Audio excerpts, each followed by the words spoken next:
Everybody, how y'all doing? Good? We're gonna have a long time today, 3 hours, but I'm packing a lot of information. I'm literally an open book today when it comes to content creation, specifically creating content on YouTube. It's something that I've been doing for a while. And I'm always curious, how many of you today are content creators? 2? Okay, and everybody else, the rest of the group is looking to become a content creator? Trying to? All right. So out of curiosity, and I'll kind of go around the room, what's the hardest thing or the barrier, I guess you could say, to creating content? Like, what's the challenge that, we're spending 3 hours today. What do you want to get, like top level, the most important thing that if you get this out of the class, you're like, man, that was 3 hours well spent. And I'll kind of like go around the room. We'll start with you here up front. Need some time? All right, we'll come back. What's the most important thing? Very good question. I would say ideas more than anything. In terms of like what kind of content to create?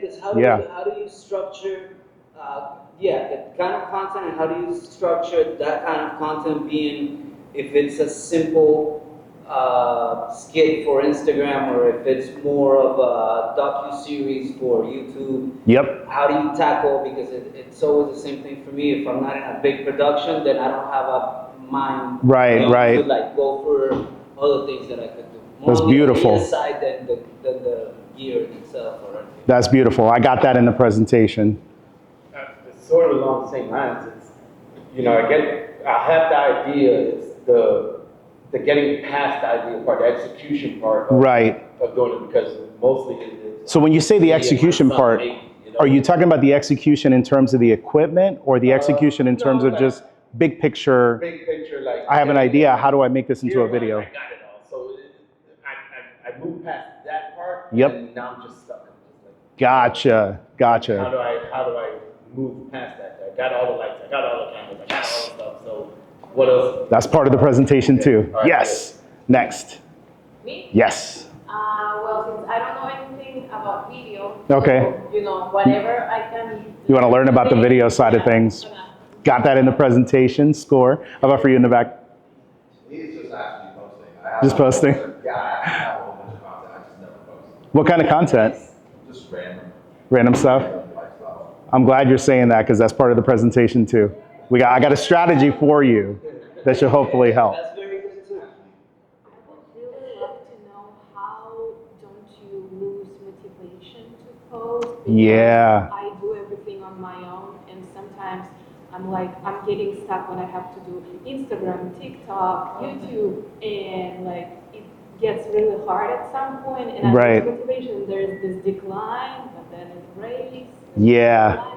What genre? What kind of content? It's different. So on YouTube, I work on Russian-speaking audience. Okay. So I do vlogs and everything. Mm-hmm. On Instagram, it's everything about photography. Gotcha. Like tutorials or inspirational or both. Beautiful.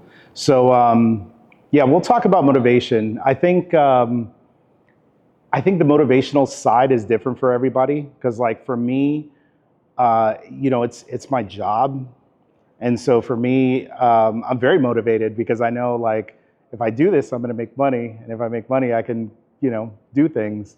But it goes beyond that too. And there's a big part of this that will cover those things. So this is great. I'm always curious, because this is probably the 3rd time that I've done this presentation ever over the course of I think 4 years was the first time that I did this presentation, and it was like a 45-minute class. And then, I get feedback from people who come, and then I'm like, oh, let me add another. My name is Miguel Quiles. I am a Sony Artisan of Imagery, sponsored by Sony. I've been working with them for the last 10 years. Awesome company, awesome brand to work with. Very honored. There's only, I want to say 40 of us in the world that are artisans, and somehow or another I'm in there, so I'm like, yes. By trade, I'm a headshot and portrait photographer. That's kind of how I came up in photography. Started doing weddings, but obviously, you know that as a photographer or videographer, you do everything. If somebody comes with some money and they're like, hey, will you shoot a wedding? Sure. Absolutely. You take the money where you can get it. I started out, when it came to content creation, I started on my YouTube channel in 2012. But my first like official gig as like a YouTuber was for Adorama TV. Used to have a show on there called The Breakdown. And then I brought that show over to my YouTube channel when I left. I don't call myself the face of the channel, but my people at Sony call me the face of the channel, so I say it. So Sony's Alpha Universe YouTube channel, they're actually now, I believe, higher than 174K. But I release around 4 videos a month on their YouTube channel. So I have my stuff that I'm doing, and then I'm also creating content for Sony. So speaking of motivation, I have to like constantly be pumping out content every single month. I've taught pretty much everywhere. I've taught on various platforms, Creative Live back in the day, WPPI, Photo Plus, Shutterfest, Imaging, pretty much any of the big trade shows that you would ever see in the photography space. I've spoken at almost all of them. My YouTube channel is currently, it's actually at 294,000 subscribers. 95,000, boom, I just crossed over, yes. So close to that 300,000, working our way. The number of views have also gone up quite a bit because obviously every day it goes up. But I've got over 20 million views just on YouTube alone, and this is for long form content. I know for short form nowadays, you make one short form video and it gets viewed, 10 million times. For long form, it's tough. But yeah, and it's very crazy to me to think that like so many people have seen me because of YouTube. And I'll tell you this, for those who are not doing content and are wanting to get into it, be prepared for this. I went to a mall in New Jersey. I was with my son. We're in the food court. It was Popeyes, if anybody wants to know. Standing there waiting with my son, looking at the menu, trying to figure out, do I want a 3-piece or a 5-piece? And I look over and there's a guy standing there and he's just like staring at me, like, but hard, you know what I mean? Like just looking at me kind of hard. And so I'm like, I see him in my peripheral vision holding my son, and I'm just like, why is that guy staring at me? And then I look over, casually, and then I look back and I'm like, oh, he's looking at me kind of hard, like, And again, I grew up in the hood, so like for me, when somebody's staring at me like that, like I get elevated where I'm just like, I'm looking like, where can I put my son down if I need to throw down right now, and I'm looking around.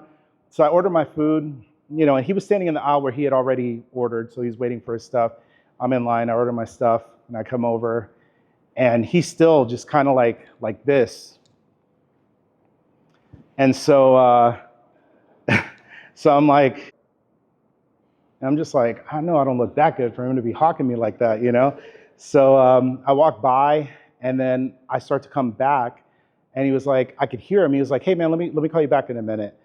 And then he starts walking over to me, and he's like, Miguel, I love your stuff. He's like, it's so funny. I saw on your YouTube channel that you just did this video, and it's in the parking lot of where I work. And he's like, that's my parking lot. I work there. I didn't know your studio was here. And I told the guy the same thing. I'm like, bro, why you keep staring at me like that? Like, nobody could be like pleasant, like smiling or whatever. So all that to say, like, as you start to present yourself and present content on YouTube, you never know how far your influence expands, right? Like, we all have our circles of people that we talk to and we share our thoughts and opinions and everything. YouTube takes that and it like turbocharges it in such a way that I would never expect that. Like, in my head, I never think, I can imagine like somebody who's super famous, like, dang, you can't even walk outside without somebody, oh my gosh, you're so-and-so. Like, YouTube gives you an element of that, which is pretty crazy. So I don't know, you'll have your own stories after a few years of doing this. So we're gonna talk about some different things over the course of the next 3 hours. We're gonna talk about why I think people should become content creators at this point. And there's a lot of data to back that stuff up. So we'll talk about that. We'll talk about what is content, because I think that one of the biggest kind of like hurdles that people go through is that they really don't understand what content is. And so it's very hard to just like get started when you're like, I don't know if this is good, or I don't know how I should package this to get people to watch it. So we're gonna talk about what is content, because if you understand what content is, you're gonna understand that, like, I don't wanna give it away. We'll just talk about what is content. We'll talk about the different types of content, the ones that I think are the most popular genres. Then we'll talk about how you could choose your niche, what kind of content you want to create, and why you should choose a specific niche. You shouldn't just be the person that just makes random content, and we'll talk about why. We'll talk about planning and executing your shoots, so more of the technical side of what kind of lights you need, what kind of camera, settings, all that kind of stuff. Finding models, if you happen to want to shoot content, like for us in the photography space, you might need to find people that you need to work with, whether it's models or hairstylists or whoever, to help you to create the content. So we'll talk about finding models, finding talent. We'll talk about how to film your content, and I actually have a talking head setup that I actually use for my YouTube videos, so you'll get to see it and actually work within it. We'll talk about how to take that content that you created and publish it effectively. I talk about basically putting wheels on your content so that hopefully it gets out into the world and the right people find the content that you create. And of course, how to get views. Because I think for most people, what I've noticed is the people who are super motivated are getting a lot of views. And so you're eager because you're like, oh man, I just made this video and it popped off. Let me go make another video, and that also pops off. And then obviously the more views you get, you make more money. The more money you get, the more motivated you're going to be to just keep making more and more videos. So I've been doing this now for a long time. I have friends that have been doing this for a long time. I'm going to share my experience, and then I'm also going to share the experience of a lot of my big YouTube friends that I know that have imparted their knowledge on me over the last few years. So why become a content creator? I think this is the most important thing when we're starting out. Most of you either already are content creators, or maybe you're exploring the idea of becoming a content creator. But I think if you don't understand why you're doing it, you're probably just going to do it for a little while and just decide to do something else. The reality is that attention is the new currency. So what I've noticed over the last few years, and I actually started to see this back in like 2015 is when it really I noticed it. I used to work with a lot of agencies in New York, and at that time, the agencies didn't really post the social media, like the Instagram followers of the people that I would work with. And all of a sudden I started to notice oh, this model has, at the bottom, it says their Instagram, they've got, 25,000 followers or 100,000 or 1 million or whatever. And so I started to notice that more and more, the ones that I would work with that didn't have an Instagram following would complain that oh, I'd go to all these castings and I wouldn't get hired for this job. This other person got hired and they've got big social media following. And I was like, I wonder why that is. And what I started to realize is that a brand would rather work with a model, even if they weren't great, but they have a lot of followers. They would rather spend the same amount of money to work with them than they would somebody who doesn't have a following, because it's free promotion, it's free attention, right? So attention is a new currency, and this was a quote from this guy, Pete Cashmore. It's a little bit dated because some of the things are not some of the platforms are not a thing anymore, but it's still very true, if not even more true than when he said it, that we're living at a time when attention is the new currency. We're all publishers now. The more we publish, the more valuable connections we make. I could tell you that as a fact, 100%. I've had people that, because of the content that I create, I've met celebrities, I've met athletes, I've met people that we shouldn't even breathe the same air, but yet I've met these people and work with them, and they're people that come to me and that trust me, and it's all because of the content that I create. It's bizarre to me. Twitter, Facebook, Flickr, Foursquare, Fitbit, obviously you can see a bunch of these don't exist anymore. They're different. It's now, TikTok, Facebook, Instagram, YouTube. They give us a simple choice. You either participate or you fade into a lonely obscurity. And that's the reality. If a client, let's say you're a photographer or you're a videographer, if a client has the opportunity to hire one of two different people, the one person is just a great, talented photographer, but they have no social media following.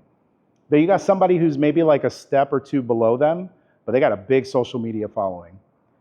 chances are they're going to hire the one that has the big social media following because they get that social proof. In their head, they're like, this person's really good. They have a big following. This person, I think their work is good, but I'm not sure how good they are because they don't have a following. Maybe they're not as good as I think they are, right? It sucks, but that's the way it is. That's the world that we live in. So you either decide to participate and create content and put yourself out there and establish yourself as somebody who's good at what they do, whether or not you are or not, that's up to you. I mean, there's people out there that I think are terrible that create content and, you know, it is what it is. But the reality is that if you're not playing in that ball field, you're going to be forgotten and people just kind of move on.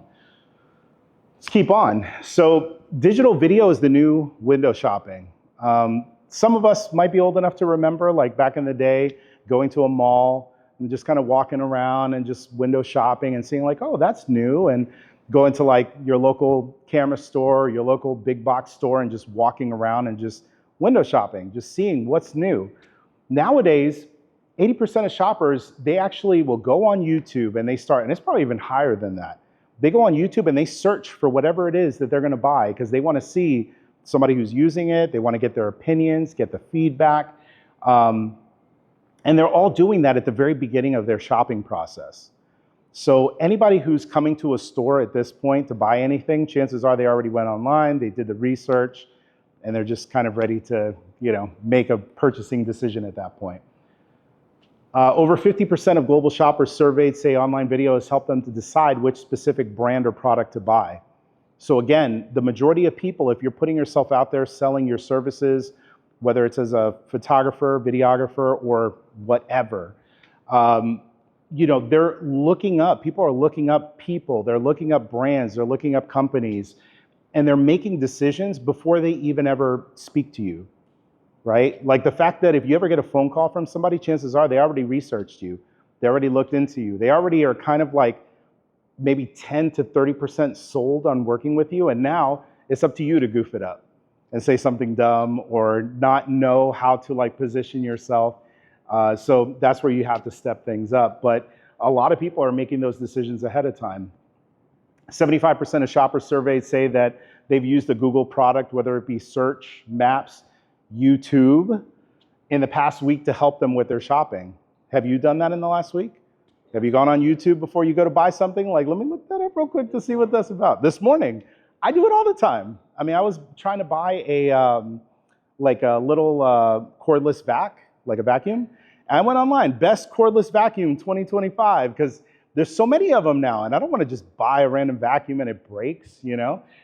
So a lot of people are doing their research and trying to figure this thing out. And I'm telling you this as a build-up to what kind of content should I make, right? There's already a bunch of people that are looking for stuff like this. Over 90% of the people surveyed around the world say they discover new brands or products on YouTube. Has that happened to you in the last few weeks? Have you found out about a product?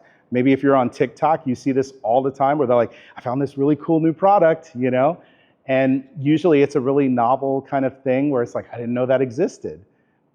So content is what makes those things happen, and people are actually finding out about a lot of new brands and products that they otherwise would not have been introduced to. This was one I had to update, and it's actually a pretty big update in terms of the numbers from what I saw. But the global creator economy market size is expected to be worth over $1 billion by 2034. And that's from 149 in 2024. So I put this in here for context, basically, that if you look at some of the biggest industries here in the US, from commercial banking to supermarkets, they're worth around $700 billion each. So while the creator economy isn't unseating any of those top industries too soon, it's a growing market. It's a strong signal that it's gone mainstream. So you're going to see, I mean, if you ask kids nowadays who are going through high school, like what do they want to be when they grow up? A lot of them are saying like, I want to be a content creator. I want to be a YouTuber. And for a while there, it was like, man, you can't make money doing that. You can make money doing that. It is a very lucrative career to be a content creator, and we're going to dig more and more into that. Half of all content creators started because they wanted to express themselves. Not everybody goes into it with this mentality that it's going to be a business and they're going to make money. But the smart ones, they figured it out pretty quick. that you can't make money with this, and you need to approach this, even though it's fun and it's a way to express yourself, when you could pivot that into, all right, it can make me an income as well, that's where it's beautiful. Because you can do what you want to do, and you can make money to continue doing what you want to do, right? I came from working in the corporate world, and none of that, me expressing myself at work didn't mean anything, you know? Some people appreciated it, some people didn't, but it didn't lead to anything. Versus nowadays, like, you have a social media following, you present yourself on YouTube, you grow your following, and you know, it's one of those things where you could start off and you can continue to express yourself through your content, but now brands will align themselves with you who also like what you're doing, and they want to financially support you while also promoting their stuff, which is pretty sweet.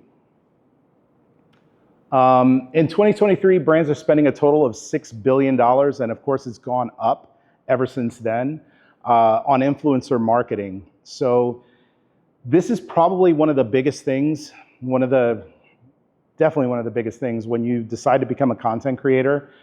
There's a lot of brands that work with influencers, and I hate to call myself an influencer because I'm just a dude who takes pictures, but the reality is you have to approach yourself as that and as a business, because these brands, maybe you have some big idea, like I would love to go to this country and do this video, and everything you're saying is like money, right? You got to pay for the flights and this and that. The influencer marketing side of things, brands will come up and they'll be like, hey, we will support, we'll pay you $10, $15, $20,000, even more than that, 6 figures, to go and create a piece of content that you want to create. Just throw our thing in there. And the thing is, it's always been like that. People are very like weird these days about like influencer marketing. They're like very, like it's an evil thing. And it's like, man, I remember watching The Price is Right back in the day. Anybody watch Price is Right? Bob Barker back in the day. At the very end of the show, it would say promotional consideration paid for by. And then they would talk about like the guy who made the suits, Bob Barker's suit that he would wear. Like, you're watching Price is Right and you're seeing him in his very slick suit.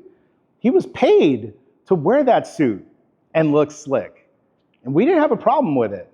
But now all of a sudden, a regular everyday person starts making money doing the same thing. And it's, oh my gosh, don't worry about it. Don't worry about any of that stuff. Make your money and just call it a day. But there's a lot of money being spent on influencer marketing. I put this link here, so I figured it'd be easier to just show this. This is the graph for influencer marketing size. And you could see that, you know, it started off pretty small in 2015. This is around the time that I started creating content. And you could see that it's just steadily growing over time.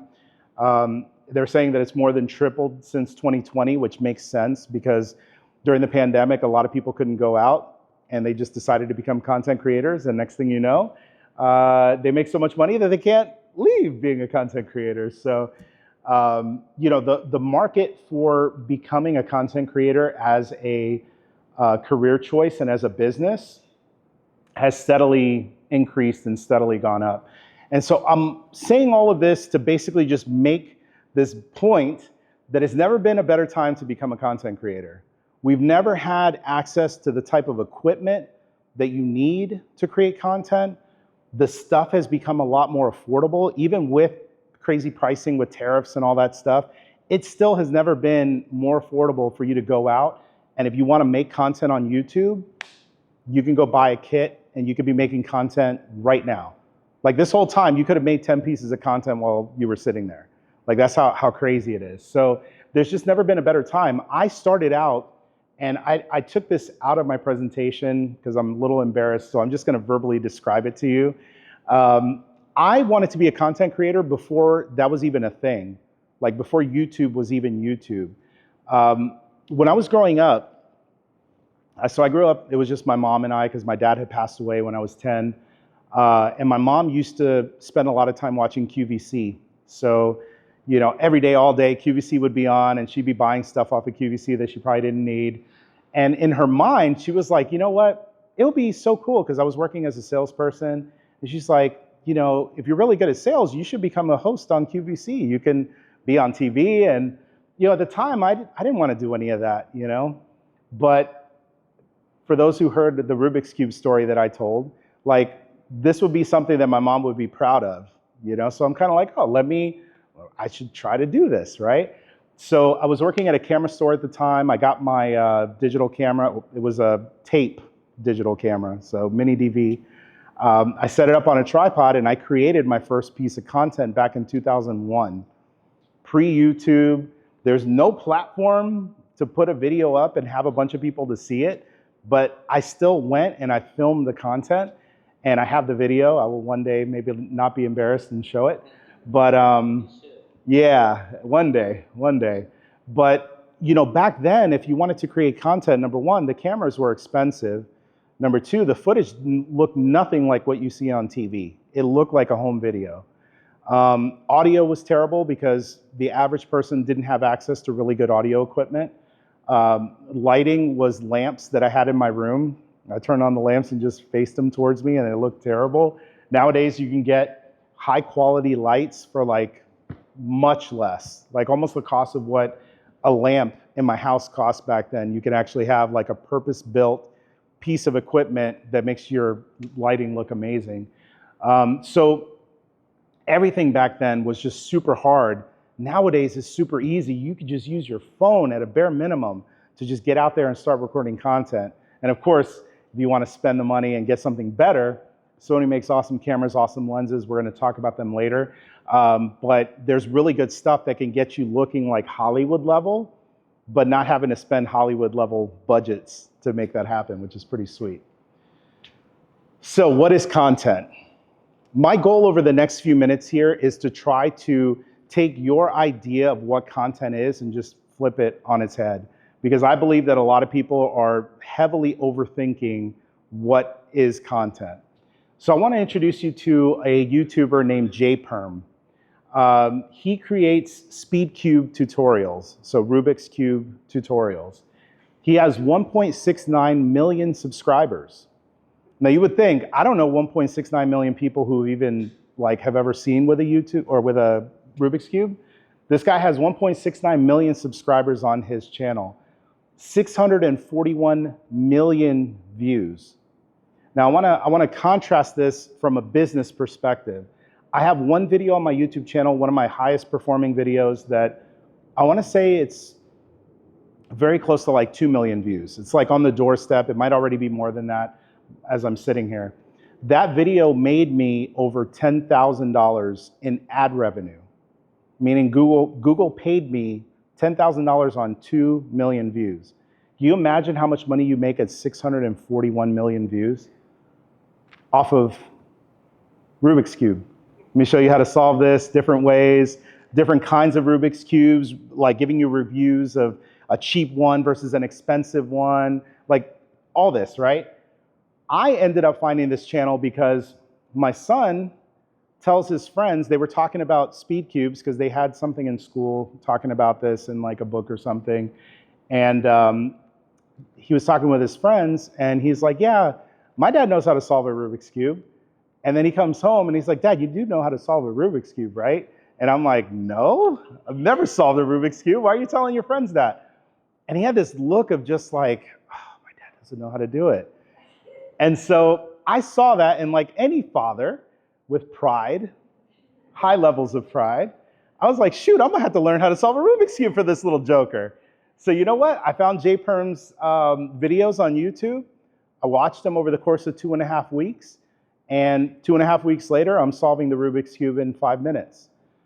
Then a year goes by, I'm down to a minute and change. Today, I could do it in 30 seconds or less.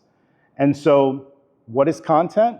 Somebody out there said, oh, I love Rubik's Cubes. I'm gonna make videos about that. And to me, there's only so many. I mean, I could come up with maybe 10 videos on how to solve a Rubik's Cube or whatever. This guy has 641 million views on a very simple thing, right? Now, you might be saying, Miguel, I don't know how to solve a Rubik's Cube. That's like a superpower. Like, I don't know how to do that, right? Okay, fine. Let me introduce you to Benjamin Bennett. He has a series on YouTube that is called Sitting and Smiling. And it is exactly what you think. He will sit down in the corner of his room for 4 hours and sit and smile at the camera. The man has 385,000 subscribers on YouTube, over 36 million views. I laugh because people are like, I don't know what kind of content to make. I'm struggling. I don't know what to do. And I'm like, my man over here is sitting in the corner of a room for 4 hours just staring at the camera and is pulling views. Can you do something more than that? I hope you could think of something a little more interesting than that, right? What's crazy with him is he would sit in the room and he had a couple of videos that like over exceeded. One of the videos was he was in his house, and so the way the camera is angled, you could see the door that was here on the side, and he's sitting there, and somebody, you could hear them like trying to like open the door, and they're like trying to break in. You see the door open, you see the guy, you can only see like from here down. He comes in and he notices the guy like just sitting in the corner, and then he backs up and closes the door and he leaves. You can imagine you break into a house and you see this crazy guy just sitting there staring at a camera. There's nothing else in the corner. Like, I'm thinking there's some demonic stuff. I'm out, There was another video because he's sitting there for 4 hours and the man has to go to the bathroom. And, you do what you got to do. All of a sudden you see a little puddle just extending from where he's sitting because he peed himself. So what is content? He's sitting there staring at a camera for 4 hours. Can you come up with something more creative than that? I hope so. Here's another one. Anybody seen her channel before? It gets served up on YouTube. That's how I found it. I watch a lot of like true crime, like mystery stuff on YouTube. Obviously don't care about makeup because I'm a dude. But I watch her channel because she talks about murder mysteries, true crime, but she does it while explaining makeup. I don't care about the makeup, but I do like the true crime, and she's a great storyteller. 7.5 million subscribers on YouTube, 1.2 billion views, huge reach. Like, that's a YouTube celebrity right there. And all she's doing is basically doing makeup and telling you true crime stories that she read about, probably minutes before she started recording. So it's just insanity to me. This guy, anybody watch his stuff? Zach Choi. He is in this genre. He basically took two genres and kind of put them into one. ASMR, which is basically like sounds that people make videos where it's like they'll get like fabric and I guess it makes people fall asleep. I don't know. And then mukbang, where they take these crazy foods. I've seen mukbang videos where they have like octopus and like, with the eyeballs, and they're just eating, and you hear, he basically kind of married the two together where like he's eating these really crazy foods and you hear like the squishing of the everything. It's disgusting. 30.5 million subscribers. He's one of the bigger YouTubers on the platform. 10.8 billion views on his channel when I last counted. And I was pretty amazed because I was like, man, 10 point something billion, that's a lot. How many people are on Earth? There's only 7.95 billion people on the planet. So he has more views than there are human beings living on this planet right now. It's insanity. So, what is content? Everything is content. Some people, like I said, they overthink, like, I don't know what to post. Post something, post anything, right? Especially in the beginning, you will start to figure out, okay, who are my people? What kind of content do they want to see more of? And then you could create more of that. But if you don't go down that road to begin with, you'll never know, right? You have to start posting that content, developing and building your tribe of people that like your content, and then you just create more of that kind of content. It's a very simple approach. So let's talk about types of content. This is, again, something that I think once you jump the hurdle of like what is content from a broad perspective, then it becomes, okay, what kind of content, right? I understand like everything is content, but like what kind of content am I gonna make? And there's different categories of content. Before we actually go into that, let me back up for a second because I wanna make sure that I'm not talking past everyone. So any questions so far about anything that we've talked about in terms of what is content, what opportunities that there are as content creators, the money side, because we kind of covered some of that. Any questions at this point? And I say this because this class is meant to be very interactive. So if you have questions along the way, don't feel bad if you're like, whoa, whoa, Miguel, hold on. Because if not, I'm just going to talk at you for 3 hours, and that's, I don't mind, but I'm sure you might have questions along the way. So any questions so far? How was your route on YouTube? How do you get like more and more views and like more people to follow you directly? Yeah, so it's a good question.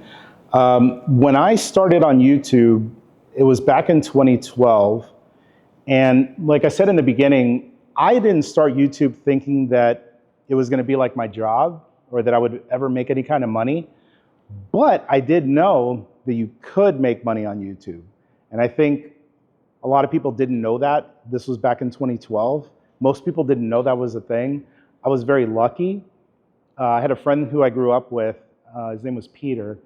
And he used to live with me in Orlando. He moved to California.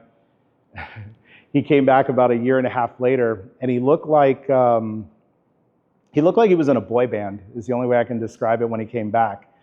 And, he's at my house, and we're talking, and we're catching up, and the whole time that, we're chatting, he's like, just like dancing, like, he's talking, but like doing like these moves, and I'm just like, bro, what's wrong with you? You got ants in your pants or something, And he's like, no, I dance now. Like I went and started working with these like famous choreographers and stuff in California, people who would do choreography for like the boy bands and musical acts and stuff like that. And he's like, I'm going to start a business where basically I'm creating tutorials for these people, because he was a videographer. So he's like, I'm going into the studio, they're choreographing and teaching people how to do a dance from like, an NSYNC video or something at the time, Britney Spears, whatever.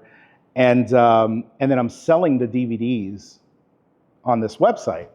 And so he made all this money selling these DVDs, and then YouTube came up. He had already made all his money off the DVDs, and he's like, I'm just gonna take these videos that I was selling on DVD and I'm just gonna put them on YouTube because I've already made my money on it. It'll be free for people. He grew this YouTube channel to like hundreds of thousands of subscribers on YouTube very early. We're talking like 2007, maybe 2008. This was before there was like a monetization program. He was one of the first YouTubers to actually start getting paid for the content that he uploaded. And mind you, this isn't fresh new content. This is content that he had been selling for 2 or 3 years on DVD that now he's chopping it up and putting it on YouTube. And so a little while later, he's like, he comes over, he's got a new car, dude's like, got money all of a sudden. And I'm like, what's going on? You selling drugs over there in California? And he's like, no, man, I'm doing YouTube. He's like, dude, I make like $15,000 or $20,000 a month on YouTube.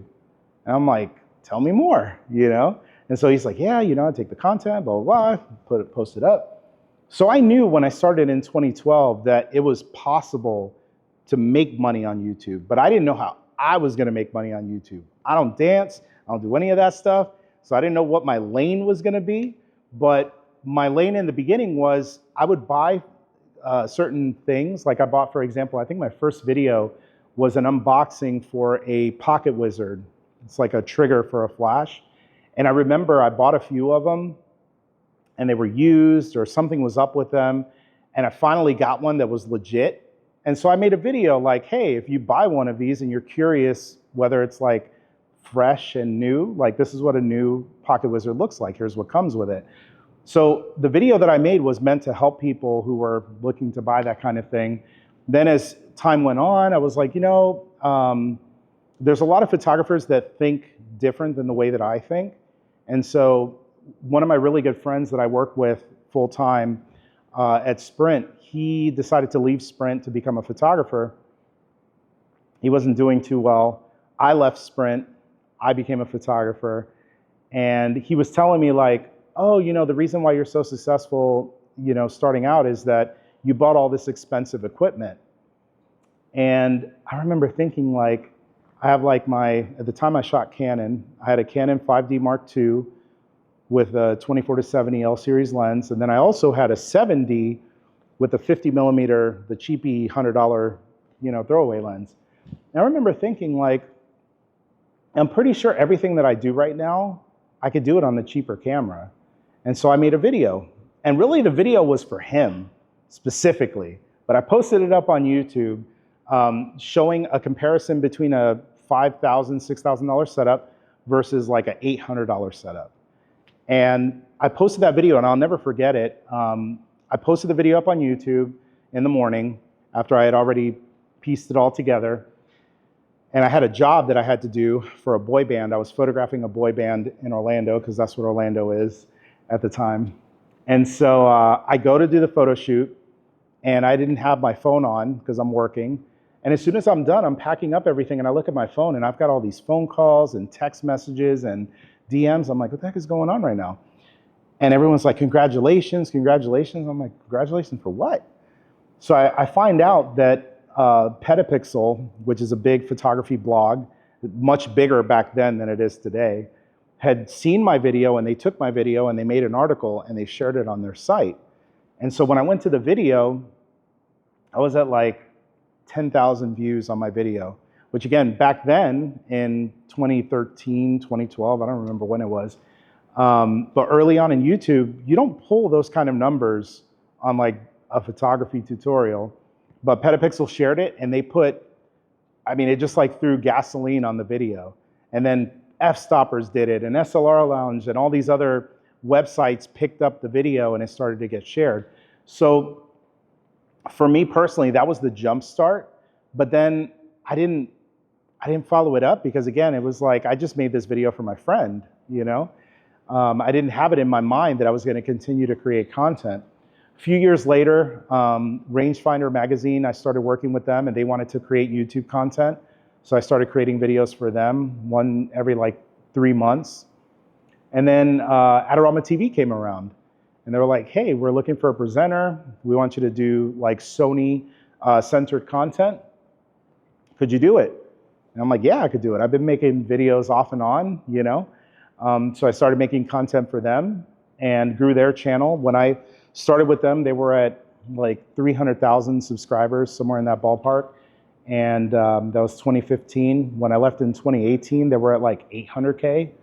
So we had grown the channel, and I was only one of many presenters, but my videos were getting crazy views on their YouTube channel. So aligning myself with a established brand and store helped to like get me started. But then I decided to go out on my own and create my own channel and try to get that going. And then I realized that all the work that I did over here has nothing to do with my content. I was getting some traffic, but it wasn't like, let's say if I made a video today and I had posted it on Adorama TV, minimum it would get 10 to 15,000 views. If I took that same exact video, same everything, and posted it on my YouTube channel, it'd get like 500 views. Same content, same everything, but because they had a big following on their channel, people would just by nature watch the stuff. So I had a lot of work to do to like get my videos to actually get viewed. So in the beginning, what ended up happening, and I'll talk a little bit more about this soon, but you got to be very strategic with the videos that you post. And for me, the videos that I posted were trying to help certain types of people.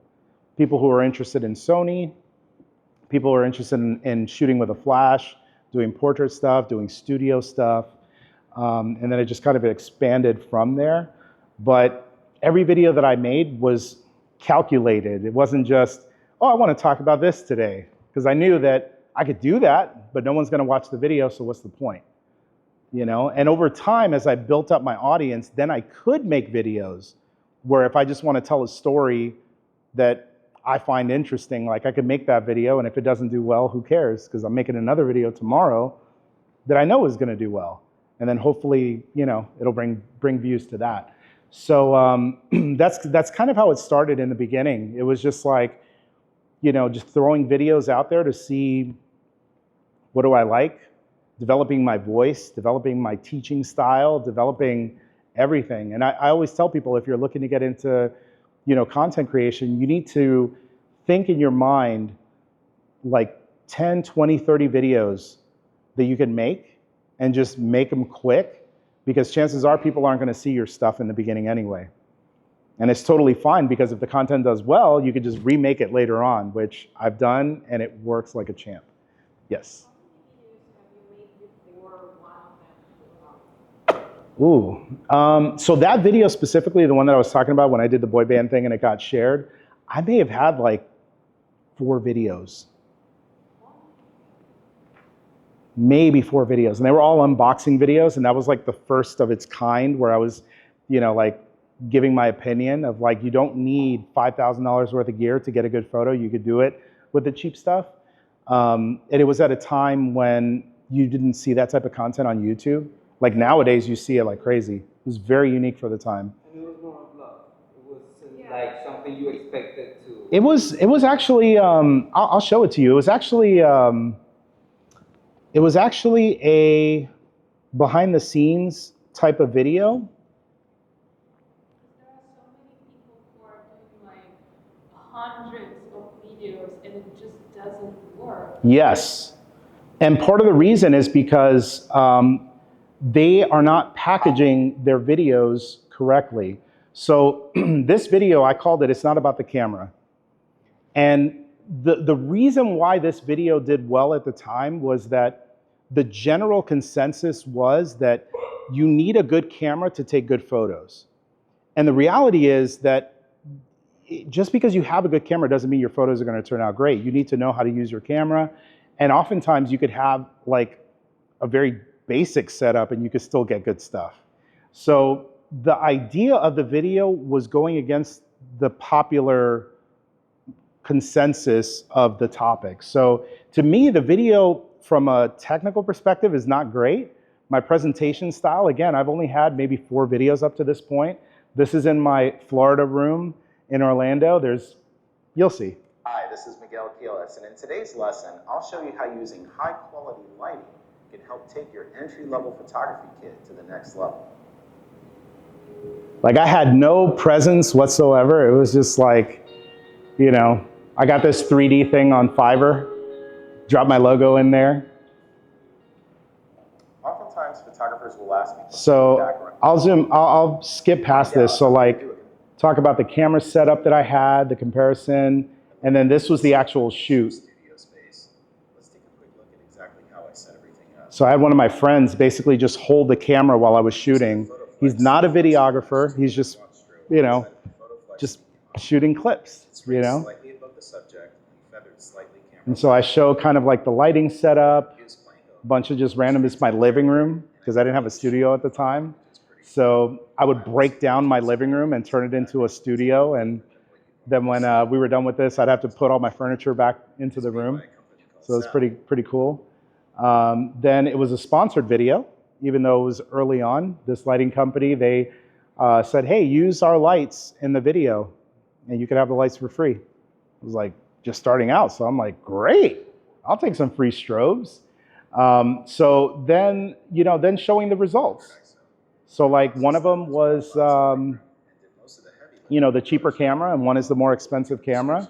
And I think when people saw this video, because again, it goes against the norm of what people were thinking, and they're like, I don't see $5,000 worth of difference between these 2 photos, and I'm like, that's the point. I knew that because I'm taking the pictures and I could tell you, yeah, I mean, of course, there's more detail in this photo, right? Is there $5,000 more difference in the detail? I mean, most people are going to walk away saying, no, I don't think so. So I knew when I made that video that people are going to see it and they're going to be like, whoa, they're going to, just like I was. And what was funny was I had a bunch of photography friends that taught photography. And before I made this video, I actually did these photos and I sent it to them.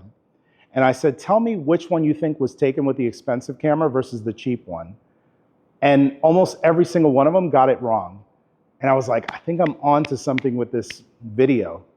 Like, if I could trick people who do this for a living, I'm pretty sure if I make this video, people are going to be surprised. And so this was the one that, you know, when I came out from that class, it already had a ton of views. Today, it's got 46,000 views. That was 11 years ago. So I don't know, do the math.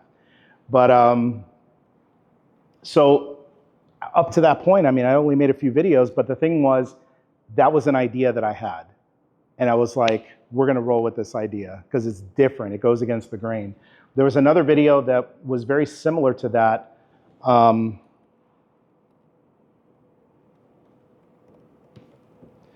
Very similar thing happened with this video here. 7 years ago, 561,000 views. And it talks about the difference between shooting portraits wide open at like an f1.4 versus stopping down a little bit at like f5.6 or f8. I actually would shoot a lot of my studio stuff at f14, f16. And every single time people are like, why are you shooting at those settings? And it's because everybody else who teaches photography is like, oh, shoot wide open and bokeh and all this kind of stuff. And that's cool.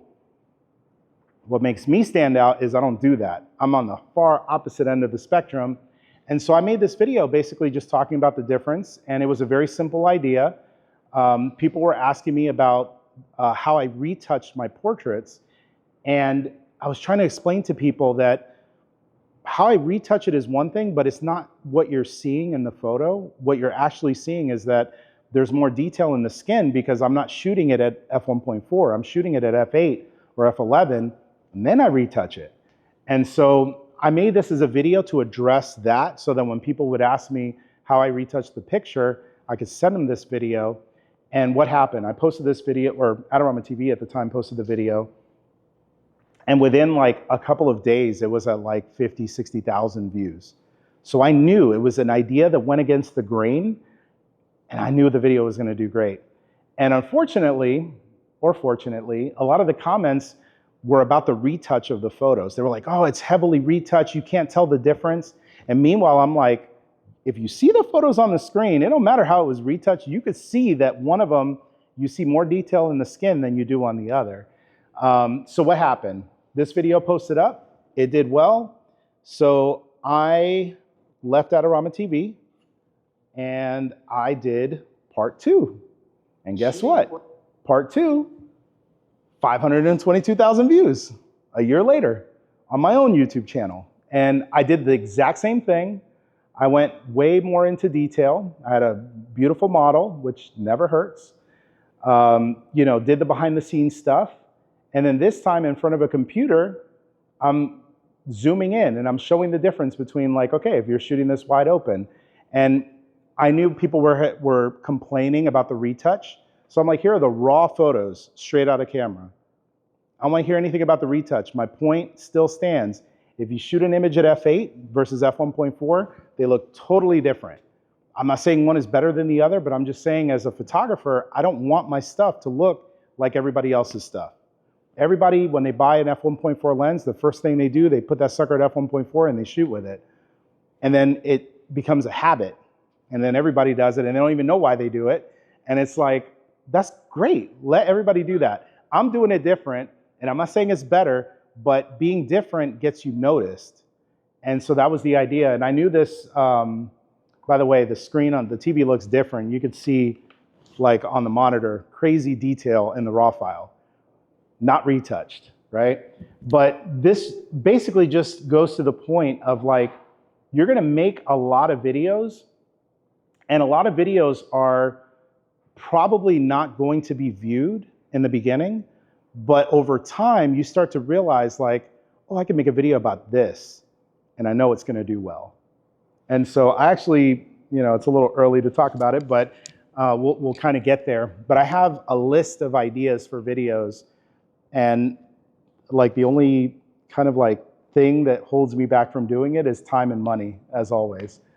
Some of them are very big ideas where I have to go somewhere very specific, and then I got to have a team of people to help to make it happen.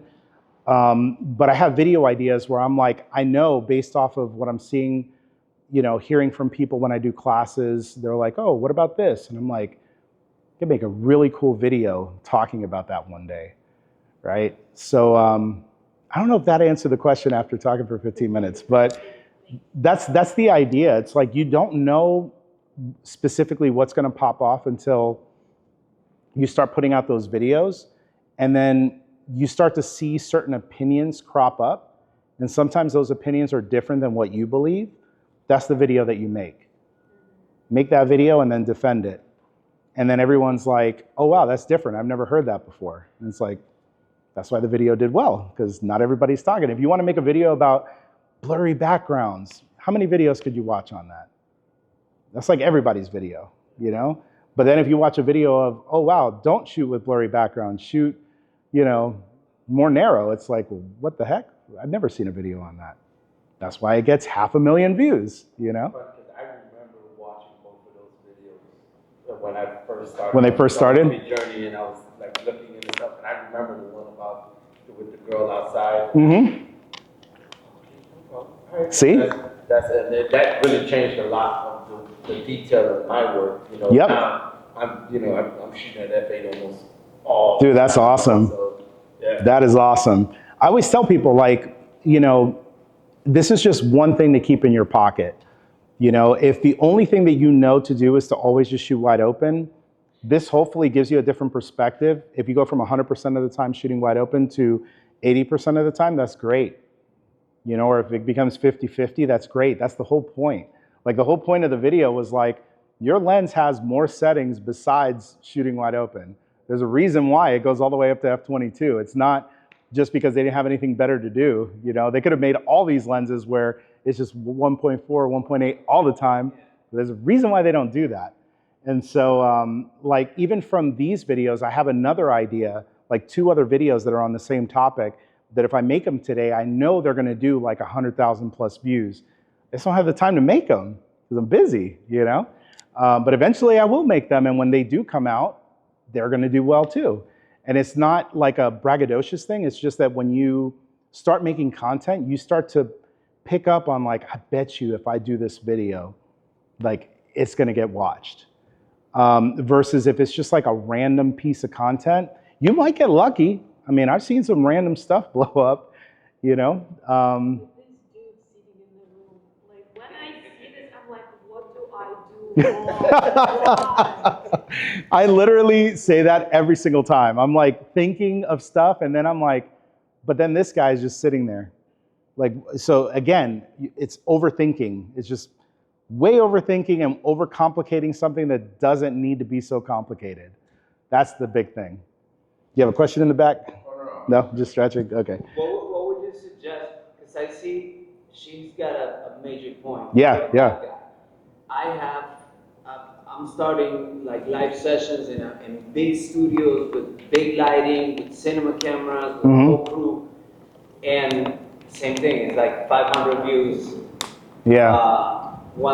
A person that came in that was kind of famous is like 15,000. Yep. Then it's like 100 views on the other one, and the quality is the same, and it's a little complicated, and Sure. it takes a long time to shoot. And something so simple does it. Is there any way that I can approach any companies or anybody with the content that I'm making that is very well produced? Yeah. And it's not doing good. Yeah. So I'm going to answer this in a unique way because my brain works very weird. So you'll understand. So I'm going to ask you a question. Have you ever seen a guy who is not very good looking, but that has like a beautiful woman next to them? Yeah. You've seen it, right? And have you ever wondered how they did that? No. No? You just like accept it as it is? I'm weird like that. I see something like that and I'm like, how? How did you pull that off? You know, so all of that to say that like, you got to be very strategic with the content and how you make it and what is the purpose of the video. 9 times out of 10, when your video doesn't get very many views, it's because it's not directed to any one person. It's not entertaining a certain type of person. It's not informing a certain type of person.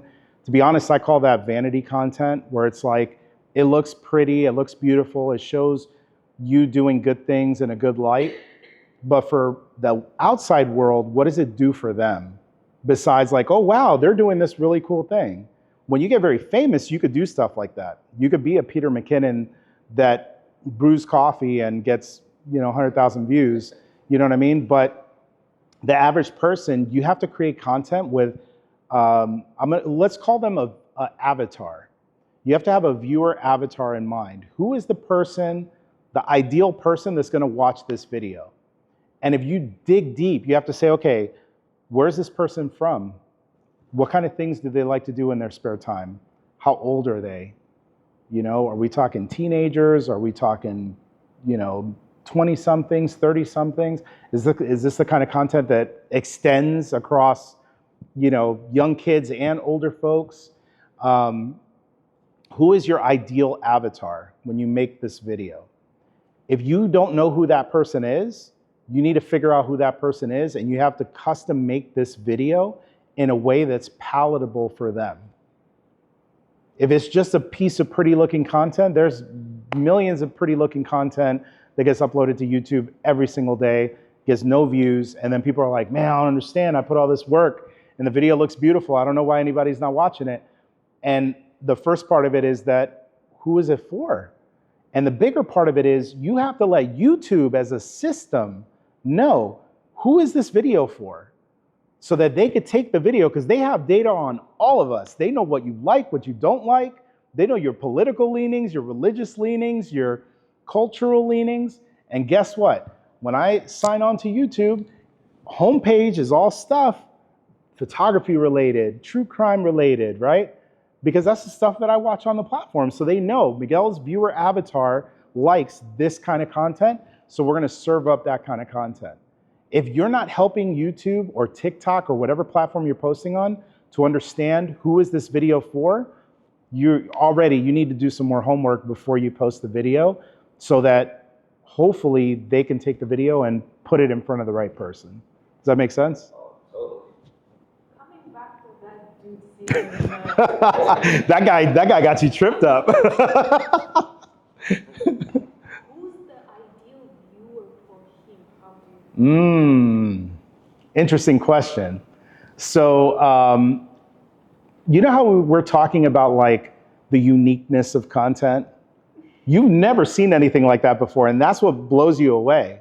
Like, because his content was so unique, he didn't need to target. People will see it and be like, what in the world is this? And then they'll show other people, hey, you ever see this video of this dude? He's just sitting here for 4 hours, just staring at a camera. So for some people, you mean that some people don't need a target audience? Some people don't if the content is unique, because there's a viewer avatar who likes to watch weird things. For the weird thing community, here you go, we got a dude sitting in the middle of a room, in the corner of a room, just staring at a camera for 4 hours, There's a community for everything. 6 million of weird people. Yes. And now he does different ones. He does a lot of like live vlogging. So he'll go out into the woods and basically just walk and talk to the camera for 3 or 4 hours or whatever. So he's shifted the content over time. The other thing that I've noticed as well, if you go into the comments of the video, you start to understand why people watch and appreciate the content. So some of the contents you're gonna see are what we're saying, like, this is bizarre, what is going on? Some of the content, you might see the comments and it's like, oh my gosh, this was great, like meditation, just having silence, and it's very motivating and inspiring. It's weird, like you look at the comments for the videos and you'll see why people like that kind of content. And then again, it starts to give you like a more refined picture of your viewer avatar, and then you just keep making content for them.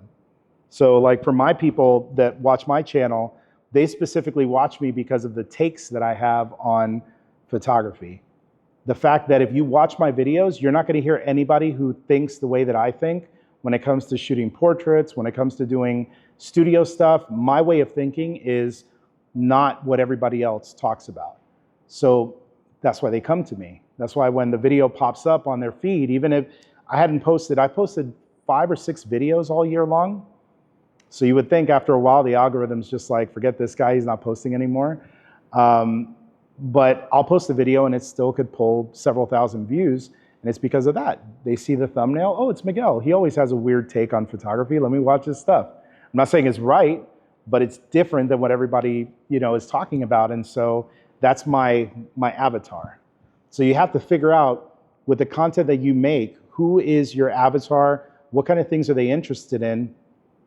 And I would surface up to the top of the list. What are the things that I personally think that I know are different than what other people think? To where like you probably have had this where you've talked to people and you tell them what you think and they're like, that's kind of weird. That needs to be the video because that is what gets promoted on YouTube. It's not the, oh, I agree. Like, why watch a video? You wouldn't watch a video of somebody who literally agrees with everything you say. You want to be challenged. You want to walk away from the video and be like, oh, they're right, or I don't know what they're talking about. And then they get more solid in whatever their opinion is, right? So it's either, that's essentially what you're trying to do with the content. You're trying to separate, you're trying to find the viewer avatar, but then you're trying to create something that's semi-controversial. It's like a question statement, Mm-hmm. like following up on what she's saying. You said something interesting in there, like when you look at the comments in popular videos and you get to find out a little bit more about what attracted them to that. Yeah. Is that something that we can use as content creators? Yes. Like as a strategy to look at the comments and be like, oh, well, they liked it because of this, they liked it because of this. And we can like sort of create videos using that input so that way, hey, well, I know they liked it because of this. And Yeah. this. I mean, if you ask me, I'm the type of person that if you tell me like, hey, your GPS is telling you to go this way, but I know from experience, don't go that way, it's a longer way. You're gonna catch a bunch of lights, go this way. I'm gonna follow you because you've been there and you know. So you don't need to have the experience yourself in order to glean the information. I do it all the time. I'll look up people's videos on the same topic and I'll see the comments and I make decisions on what kind of content I want to make, sometimes based off of other people's content and the comments that are on those videos. And then I'll bring out my own thing. So yeah, absolutely. But you have to keep in mind that a lot of these people, if they're getting comments, they already have an audience. So you don't put all of your eggs in that basket of like, oh, they're leaving these comments, and so if I make my video, for sure it's going to do great. It may or it may not, because you got to build up that audience. They got to find your video. Those same people that are leaving comments on that need to find your stuff. Right. But if I'm going to make a video, I'll give you a prime example. Like Sony just announced the RX1R3. It's a camera I've been waiting for a long time. It's a $5,100 point-and-shoot camera. Every single video that's come out so far has been, up and down. It's hot and cold. A lot of the comments are like, oh my gosh, this is crazy. Why would anybody buy this? So here I am sitting with my video and my opinion, and my opinion is 100% different than everybody else's. And I'm just like, do I want to make this video right now? And, a part of me is like, if I make this video, it's going to get views, because 99% of the people that have made videos on this camera has been negative-ish. Versus when I make my video, it's going to give reality of like, hey, this is, this camera's probably not for you.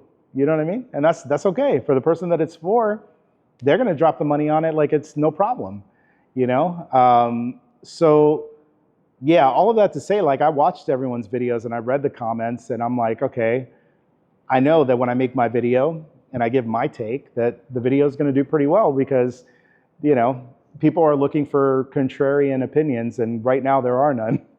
You know what I mean? So I'm going to stick out like a sore thumb and I'll probably get flamed for it. But you know what? If you're getting views, you're making money, flame away. Please watch the video, share it with your friends, and let everybody comment how wrong I am, because whether it's a good comment or a bad comment, it's engagement. And that engagement leads to views and it leads to more money. And your truth's still there. Yeah. And my opinion is my opinion. So with the saying any attention is good attention when it comes to content creation, Correct. whether negative or positive. Because it lives in a vacuum. This is the thing that a lot of people don't understand. It's like, you know, you post the video and let's say your video pops off and you get a bunch of attention. That attention lives in a vacuum. It's only there for a certain period of time. YouTube only promotes it for a certain period of time, unless it's like a, you know, like a, what they call an evergreen topic, where it's a video that like 10 years from now, the topic is still valid. Most videos, they light up and then they fizzle out. And so who cares if you get people that are, you know, like that video that I showed you where I was shooting outdoors, wide open versus stopping down. There were a lot of comments that were very negative because they were all talking about the retouching. And I'm like, this isn't a retouching video. This is talking about camera lens physics. And I'm trying to demonstrate that, but everyone in the comments, oh, you can't tell the difference because the retouching is terrible. And it's like, okay, even if I give you that, the information that I'm giving you, if you get your own camera and you take the same photos that I'm taking, you could see that the information I'm giving you is accurate. And it is different than what everybody is telling you. I don't care about the retouch. It's not a retouching video. But because of that, it generated a lot of engagement and a lot of just, you know, there were people that got the point, and then there were people that wanted to go off the deep end. I have another video, the one that I told you that said close to 2 million views. So it was a video for a sponsor. And, you know, sometimes I procrastinate. By sometimes, I mean oftentimes I procrastinate. And I had to make this video, and it was due on a very specific day. So I had this idea for a video. I had already shot everything, but I needed to do the talking head. Like I need to talk, and then I take all the B-roll and I put it into the video. So I went into my dining room, set up my camera on the tripod, put on my teleprompter, read it, went upstairs, edited the video, and I had to go pick up my groceries. I had like a grocery in-store pickup or whatever. So I uploaded the video, hit publish, went in the car, went to go pick up my stuff. When I got back to my house and I unloaded all the stuff, put it in the fridge, I was like, oh, let me see how the video's doing. And it was at like 20,000 views. And whatever time it took for me to leave my house to go to the grocery store and come back, we'll call it an hour and a half, 20,000+ views on the video, which does not happen ever. And I'm like, I knew the video was gonna do good because of the way that I packaged the video. I didn't think it was gonna do that good. So I go into the comments. You see why everybody's watching this video. My left ear loved this video. It's one of the comments. Your left ear loved this video. What the hell are you talking about? Then another comment, something along the same lines about my left ear, blah, blah, blah. And then, hey, there's only audio coming out of one side of my speakers. And I'm like, no. Because I edited the video on my desktop with my desktop speakers, and you can't tell when audio is only coming out of one speaker because my speakers were behind my monitor. So I'm hearing the audio and it sounds great, not knowing that the audio is only coming out of one speaker. And so I put my headphones on and I'm like, oh no, the audio is only coming out of one side, but it's already got like 20 or 30,000 views on this video. So I'm like, what do I do? What do I do? What do I do? What do I do? If I take the video down and put it back up with the audio fixed, it might not even get back to where it's at right now. So I was like, shoot, we're gonna have to let it ride. We're gonna let it ride. We're gonna leave it. Maybe it'll fizzle out, you know? And then here it is, almost 2 million views. And I still, to this day, hey, Miguel, did you know that the audio is only coming out of one side? I'm like, man, you know? Watch some of my other videos, I promise it's stereo. But knowing that, guess what? Don't be surprised if you see another video come out on my channel where you hear the audio only on one side. It's very manipulative, but it works, you know? So, yeah. Like I said, I told y'all in the beginning I was gonna be an honest, open book. You know, I'm not gonna glamorize some of this stuff. Some stuff you throw against the wall and you think it's gonna do fine, and then it does fine, but it does it for another reason. I don't care. I don't care if it did fine because of that or because of something else. It was a great idea, or the pictures are beautiful, or the B-roll is beautiful. Whatever it is that makes it do well, I'll take it all, happily. All awesome questions. Any other What is questions? the structure that worked for you? You talk about packaging a lot. Mm-hmm. What Yeah. is that packaging that worked directly for you? Yeah. So it depends on the kind of content that I'm making. So it kind of goes actually with this, and I'll answer the question in this context. So depending on the type of content that I create will depend on how I package that content. So for example, when I started on YouTube on my own, like when I left doing the Adorama TV stuff and I did Miguel Quiles YouTube channel, a lot of what I did was behind the scenes. And part of the reason why I did that was that I didn't know what I was going to do on my channel. I don't know who, my channel was small. I didn't have as many followers as what we had on Adorama TV. And so I was trying to figure out, like, how do I get views on my content? And so to me, the easy thing to do was to get my videographer to come meet me at my studio. I would do a photo shoot. He would do a bunch of behind the scenes footage. And then we would take music and we would turn it into a behind the scenes video where you see beautiful footage, cool music, and then you see the pictures.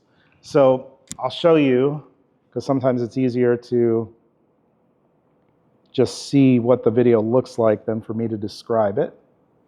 So,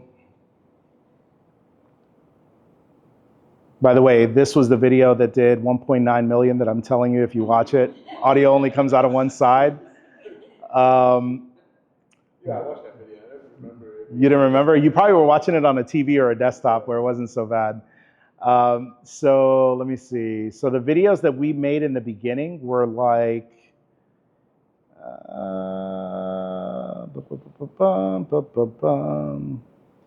they were like, man, we're going way back here.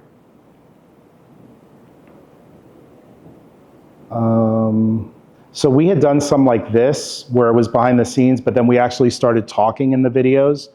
But the earlier ones didn't have talking. They were just music.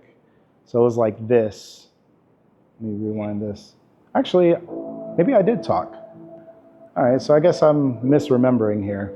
So this one was one where we did kind of like a cinematic opening to the behind the scenes video where we were just capturing footage of me going to the studio to prepare for this shoot, trying to make it look kind of movie-ish, good music. Yeah, thank you. That was the goal. And it was a very simple idea. We were like, hey, let's just capture me driving to the studio, and let's just make it look cool, as the opener. And then me sitting there talking. My name is Miguel Quiles, and welcome to my studio here in Denville, New Jersey. Today I'm going to be shooting a beauty editorial, and I thought it would be kind of cool to give you guys a behind-the-scenes look at basically what goes on in my studio as I start to prepare for this shoot. So hopefully you guys will enjoy it. Let's go. So that's it. Cool movie style intro, a brief intro to like, hey, this is a behind the scenes look at the shoot. Then it's all B-roll and photos. I don't go into like why I'm using the lights or, you know what I mean? Like it's not a tutorial of any type. Shows off the model, shows the makeup artist doing her thing, shows the gear that I used.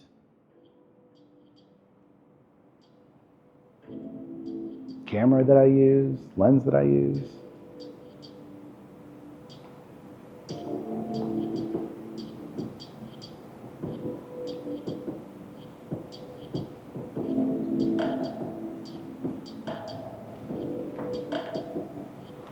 So as my model is getting their makeup done, I am typically trying to get my lights set up. And oftentimes people ask me, well, do you know what you're going to do with your lights ahead of time? And honestly, I just make it up on the spot. I start to think of what the lights might be. And this question, by the way, my videographer gave me.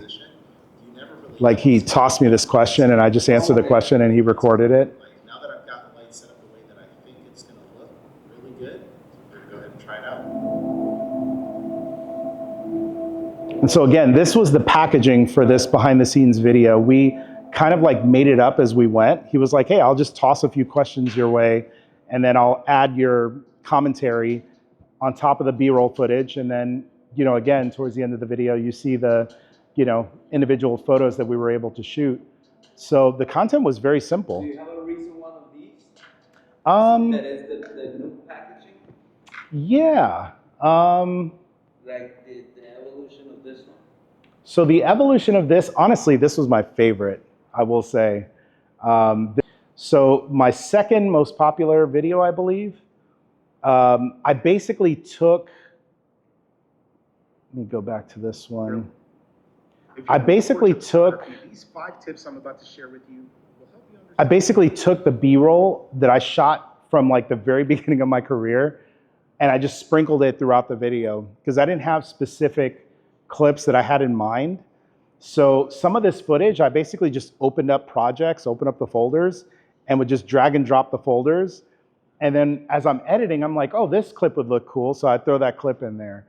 And my idea was, and this video performed well, and I knew it was going to perform well, because if you see this video, you can't fast forward the video and know like, oh, he's done talking about whatever he's talking about. You have to watch the whole video because there's different shoots.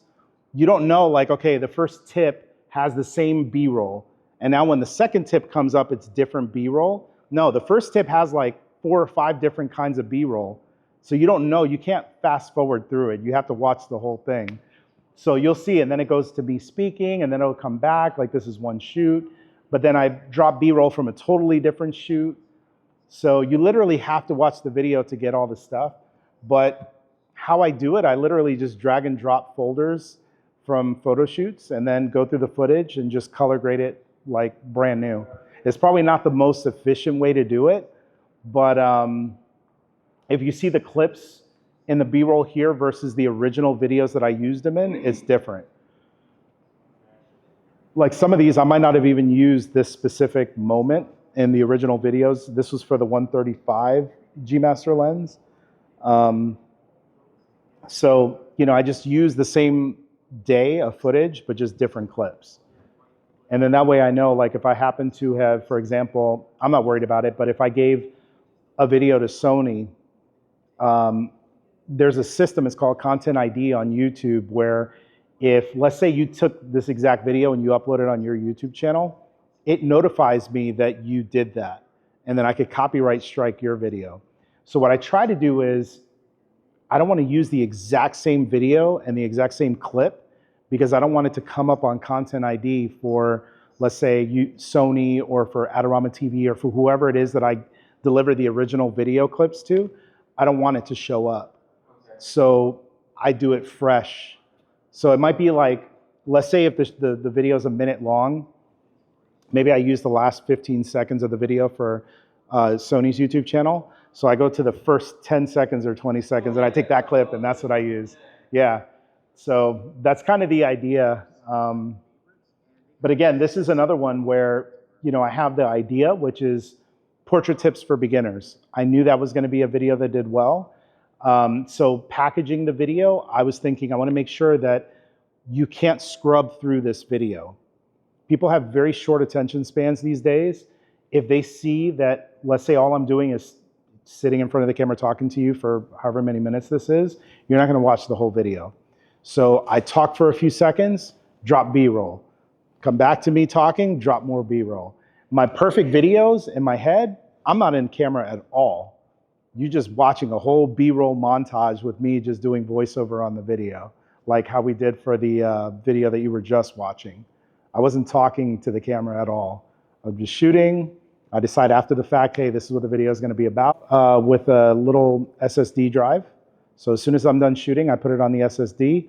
That's what I edit the video off of. Once I'm done with the edit, I take that SSD home. I have a network attached storage drive that has 140 terabytes of storage, and I just drag and drop it into the video folder. And then I have a not network attached, just a regular hub that has a bunch of hard drives in it, and then I drop it in there. And once those hard drives fill up, I send it to my sister in Texas, and then I make a second copy beforehand, and I give it to my mom, who's actually here in Orlando, and she puts it in her closet. And the reason why is that, God forbid, my house ever goes up in flames, my mom has a copy, and then my sister in Texas has a copy. So, and if both, like the whole southern part of the US goes down, I guess it is what it is. You know what I mean? We lose it and we got to start over. But yeah, it's not the best process, but like my videographer has, I think it's box.com, is like an online storage thing. So he does a similar thing, but he also backs it up to the cloud. I tend not to do it just because I don't want my stuff getting hacked and, paranoid like that. So yeah, good question though. So you could come up with your own process, but I think having a network attached storage is minimal. Like you should have one, and just start backing stuff up to that. And once that fills up, make copies of it, and then just rinse and repeat. So any other questions up to this point? All right, that's not it. Hold on. Beep.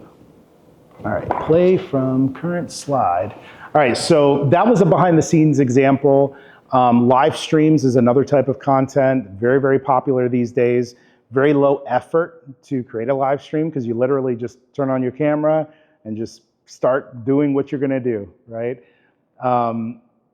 Giving business advice, if you're the type of person that's very business minded and oriented, creating topics where you're giving people advice is always great content. Commentary has become a big thing as of late. It seems like everybody's got an opinion on stuff, and now because of YouTube, you could elevate your opinion to the level of people that are on TV, that are famous pundits for whatever it is. Now all of a sudden you're seeing YouTubers that it's like, oh, this is my political opinion, and it's because of this YouTuber, and it's crazy. It's crazy. But commentary is a big thing. Creative inspiration is a big genre where you're showing people and you're inspiring people with the videos that you create. Doing reviews is always profitable, right? Because we always want to know before we spend money. Like, we want to learn about stuff before we spend it. And you can review anything. You can review products, you can review services. Oftentimes reviewers, they get stuck in kind of a trap because the brands know that you're a reviewer, and then they start emailing you and they're like, hey, would you like to review this random thing? And next thing you know, like, you're having to figure out what you say yes and no to. That's why for me, like, I'm not a reviewer. I don't do YouTube reviews. I give my opinion on stuff, and most of the time when I give that opinion, it's because I've used it for a little while, and that's where I do it. But knowing the backside of YouTube and knowing a lot of content creators, I'm very jaded about the whole like review space, because the reality is, like, every single YouTuber that you will ever watch is biased in one way or another. Even if they tell you like, oh yeah, well, this video is not sponsored, I bought this thing on my own. Well, chances are they bought it on their own because they like it. And so the video is not really like an honest review. It's, I really love this thing, let me tell you why I love it, which is great. Some people will get a lot of value out of that. But there's a lot of people that think that certain reviewers are unbiased, and there's just no such thing. I haven't come up with a way to overcome that in terms of my feelings about it. So I just don't make reviews, but I always tell people it's a great genre to get into. Making tutorials.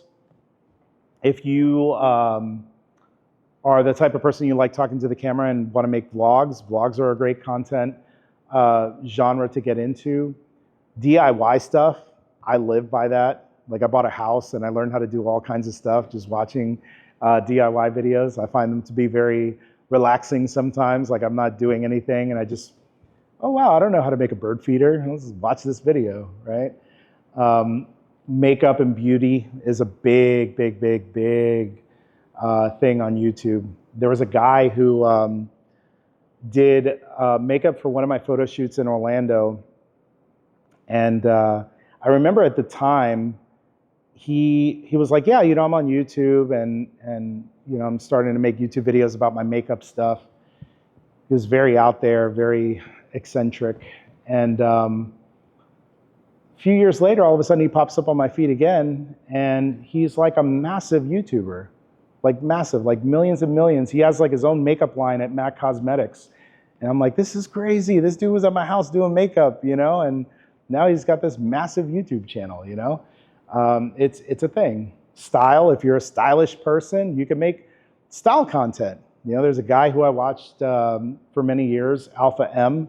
He makes videos for men talking about like, you know, how to match colors for your belts versus your shoes and your pants, and what kind of cologne and how to wear cologne. And he made funny videos where he'd do like stuff that was clickbaity type stuff that, you know, like I'm telling you, you come up with ideas that you know are going to do well.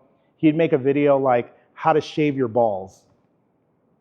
And the video would do millions of views. You know what I mean? And it's like stuff where it's like, it's so weird and it's so like out there, but you got to watch the video. You know what I mean? Like, is he really going to do that?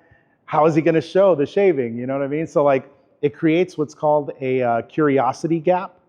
And oftentimes when you're creating videos, the goal is to create a curiosity gap in the viewer where they see the title or they see the thumbnail, or in the best case scenario, they see both.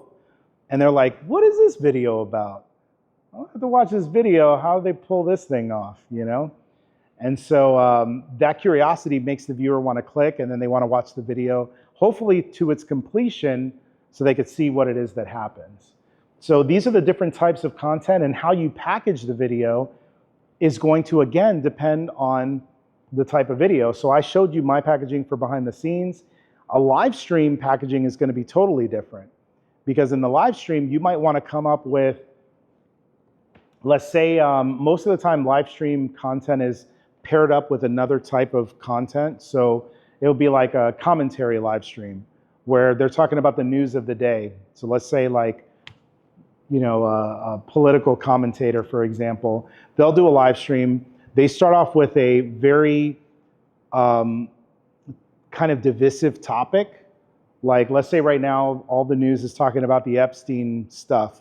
So like, you know, if I was a commentary YouTuber right now and I want to get a bunch of views on my live stream, I'm going to say the live stream is going to be the one thing about the Jeffrey Epstein drama that no one is talking about. That's the video title. And then guess what? My live stream is going to be today. Listen, I've watched a lot of videos, watched a lot of news stuff. Nobody is talking about what I'm about to talk to you all about. So, and then you just string them along over the course of a 1 hour live stream or however long it is. I rinse and repeat over and over and over again. And you start to figure out, you make videos about any topic and they'll do well. You just have to have an idea. You can't just, I'm going to hit record and do a live stream and just stare at it for an hour. You know, you got to have an idea. So each of these different types of videos will have a different type of packaging to make it palatable for somebody to watch and hopefully enjoy it. But it at least gives you an idea of the different types that are out there.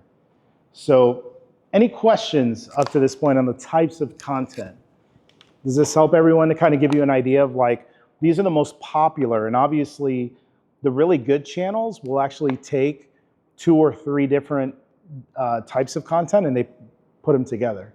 Like the girl that I was telling you with the makeup channel that does true crime, she's commentary and makeup and DIY, like it's all in one, and she pulls crazy views. And what happens is her avatar goes from being just this one type of person to now being a bunch of different types of people.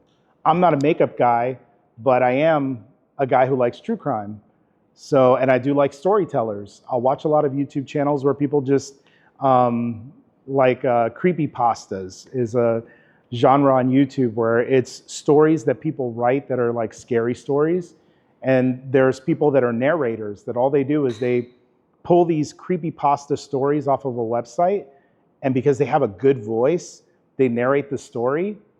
And I sit and watch it. If I'm on a long drive, 2-3 hour drive, I put on a creepypasta and I just listen. And sometimes the stories are great, sometimes they're terrible, but the voice of the narrator is like great, you know?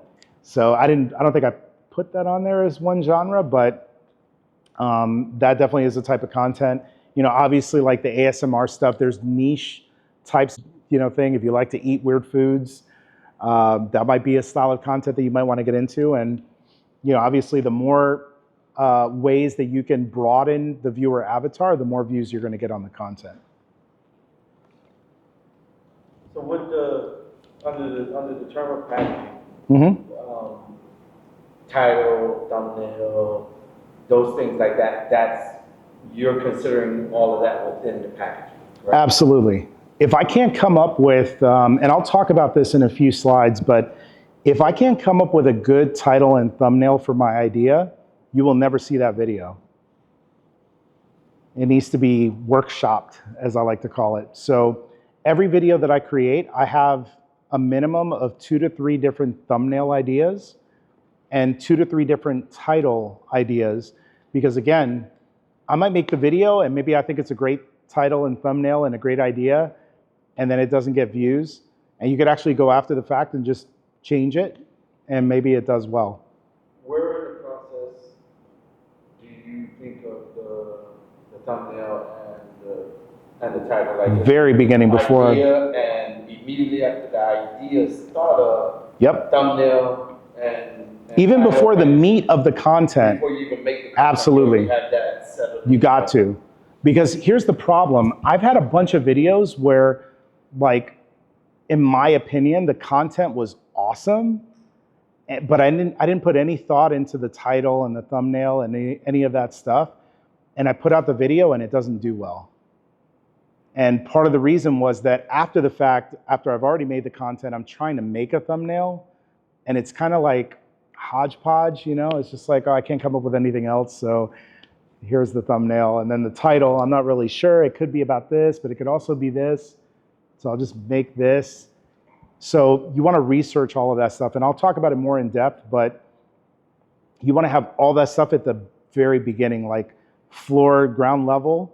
You come up with your idea, you research the idea to see, like, maybe it might be something. And I've had this happen before where I have an idea for a video, so I search it on YouTube, and I'll find like 20 other videos that are like identical in terms of the title and the thumbnail, and they got no views.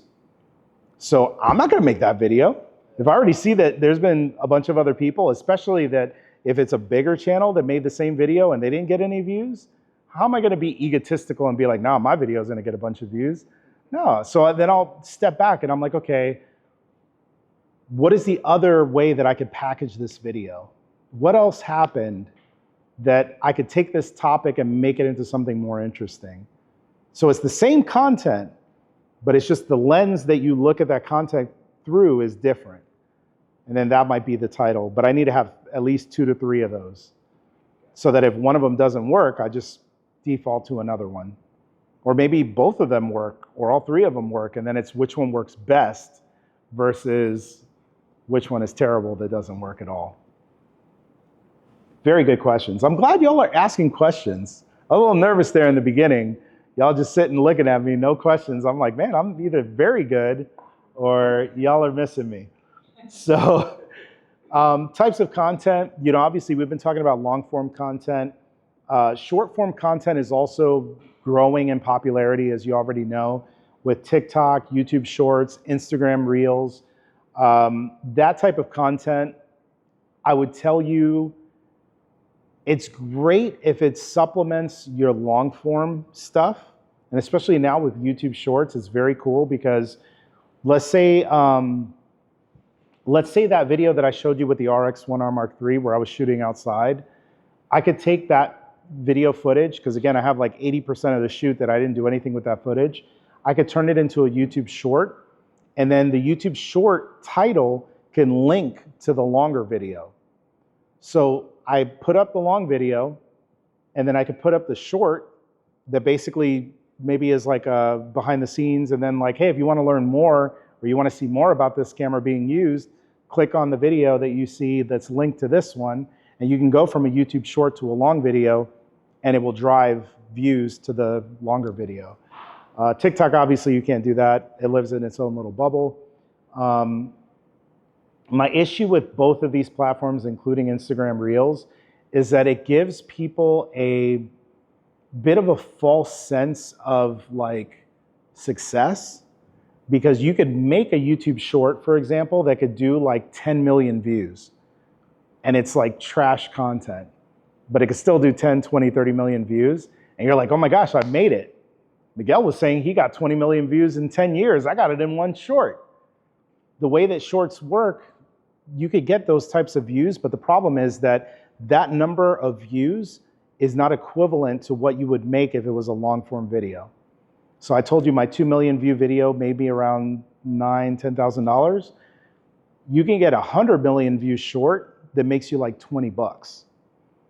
They're not the same. So to me, the value and the benefit of doing the short is that it's easier. You can make a lot of it and you can get a lot of views. The downside of it is that brands cannot integrate with you very easily, so you're not going to make as much money, and you won't be able to, like, from a business perspective, do as well with shorts and with TikToks as you would with a long form video.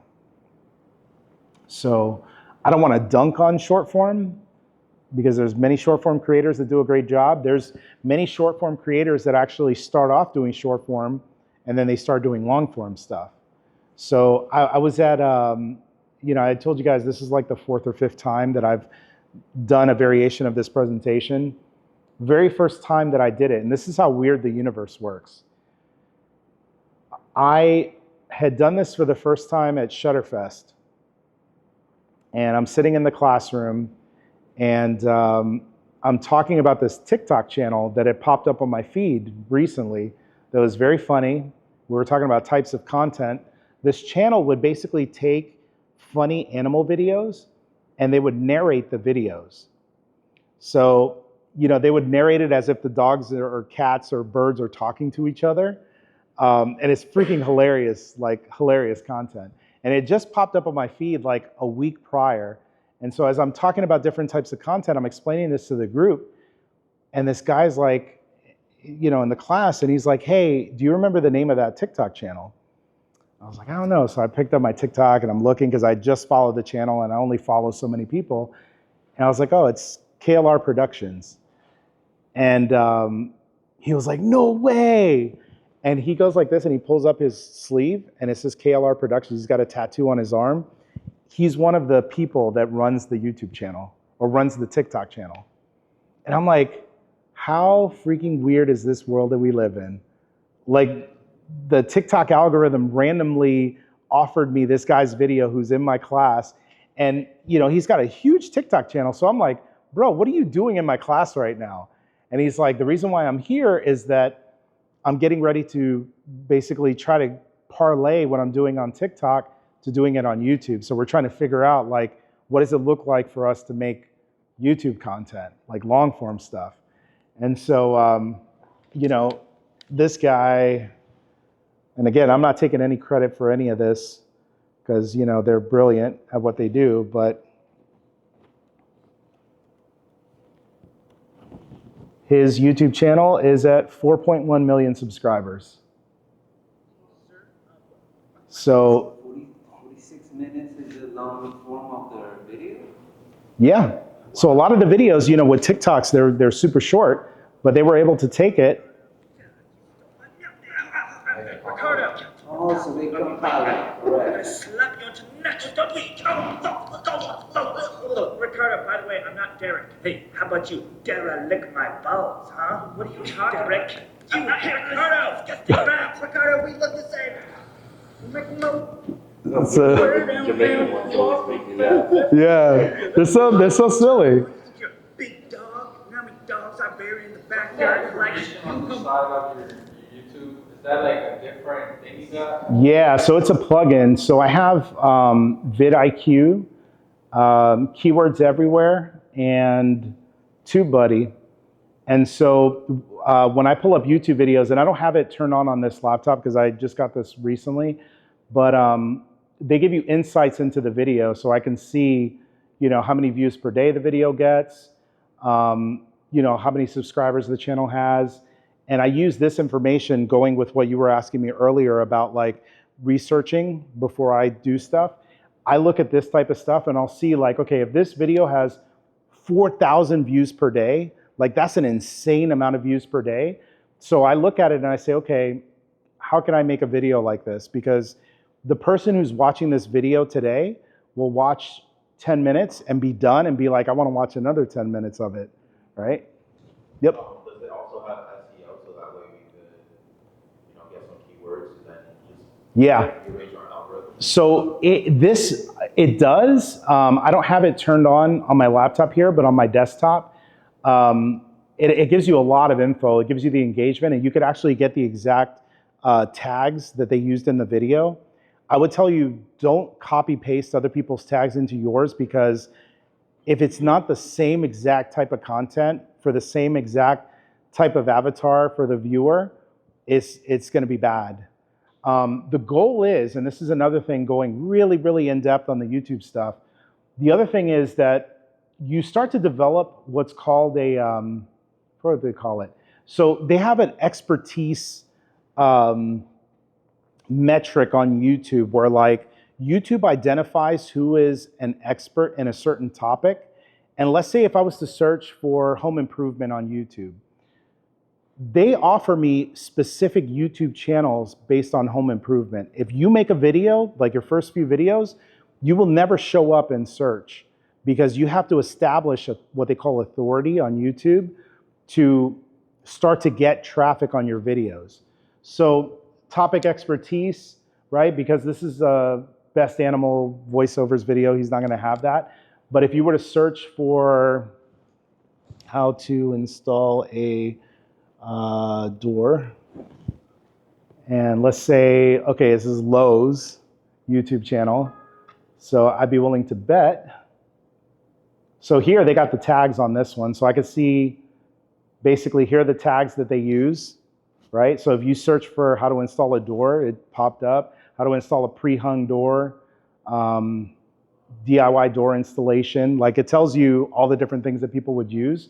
But you could see, even here, they don't even have the topic expertise, but it's Lowe's, it's high. You know what I mean? But from an individual content creator's perspective, my goal is that when I create the content, I want to build authority for whatever that topic of video is, so that if you search, for example, for me, mine is portrait photography, off-camera flash, and Sony specifically. So if you search, for example, I'm trying to be an authority when it comes to shooting portraits with Sony. So I'm just going to put Sony portrait. And my goal is going to be, this is my video. That's my video. Right? So my goal is going to be, and this doesn't matter. So my goal is going to be, I want to show up in the top of that search result. Nobody searches Sony portrait, so. Do you ever use content gap? You know what it is? Content gap. It's a website, right? No. It's in your. Oh yeah, and yeah. So that's a very good point. And I was just curious because when I used to work at a camera store. By the way, if anybody doesn't know what content gap is, when I used to work at a camera store, we would always do the same thing. Like, all right, we want to make good ideas and things like that. And the content gap is pretty much it's a thing that tells you what people are searching for, but what they can't find. Because there isn't a lot of videos being made on that specific subject. So let's say if I'm saying, hey, Sony lenses, and a content gap will be maybe like a Sony 50mm 150. Not a lot of people are making videos on that or searching for it. You know what I mean? So I was just curious on how you use that, or if you use that by any chance. Yeah, so funny enough, I'm trying to remember where it is. I remember. Because they've changed it recently. Let me see, go to inspiration. So now within YouTube itself, they actually have like a lot of AI tools to help you with coming up with ideas for content. So you could actually say like, which this is crazy, it's like super powerful now. You could enter a topic and AI will basically give you ideas for like videos that will do well. So like, ideas for your next video inspired by your channel. So, these are all topics, very popular topic with your viewers. So it will give you ideas, but the specific one that you're talking about, which I gotta find, there's so many tabs and panels. They have one called Content Gap, where it will actually, YouTube will tell you this specific topic, we don't have a lot of videos to serve to our viewers on this topic. So there's a gap in that kind of content. So if you're making a video, maybe you might want to make this video because we have people looking for it, but we don't have the content to be able to like exactly serve it. Now I will say that it's not bulletproof because I was using Content Gap over the few years that it's been available, and it's told me that there have been content gaps that I make a very specific direct video for that content, and then the video still doesn't do well. So it's one bit of information that you can use to like help you out. And same type of thing here for inspiration. You know, these videos, like I can tell you, flash photography, understanding color temperature, this video would probably get me maybe like 5,000 to 6,000 views, which for my channel is not great. Like for me, a great video does 10K and up within the first like week or two. This one might not do 10K for like a year, if that. Flash photography for portraits, mastering the bounce. This one would do well. I know if I made that video specifically because I have authority on the topic, that video will do well. This weather sealing test on the Godox 8600 Pro 2, it's telling me it's a very popular topic. I can promise you if I make this video, it will tank. No one's gonna watch my video on a Godox Lite. It's too specific. It's too specific, but tethered shooting workflow for beginners, I could tell you is one of my most popular videos on my channel. If I make anything having to do with tethering, the video will do well. So like, that's a great idea. But yeah, so it gives you a lot of data and a lot of information. And every time, this is another thing too. So like, whenever you post up your videos, you can go into the back end of the video and it tells you a lot of very useful information. So this video was talking about using ND filters with a flash. And again, I made this video because I had already made a separate video that is at like 300 or 400,000 views. So I know the video topic is gonna do well. So what do? I take the same model, same idea, we go outside on a different day, and instead of just using one ND filter, now I'm comparing two different types of ND filters. And I'm like, let me show you what these two different ones do. And I knew straight out of the gates, we posted this video up, views are up 46%, more subscribers are choosing to watch this video, and they're watching longer than usual because this video is 23 minutes. This is one of the longest videos that I posted in, I don't even know how long. Usually my videos are 4 to 8 minutes, 3 minutes, you know, like they're very quick.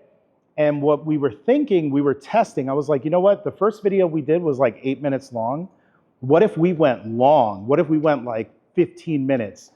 And then he started editing the video. He's like, Miguel, you know how long this video is?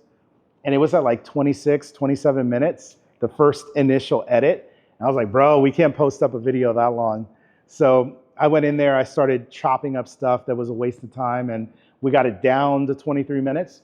But you could see this gray.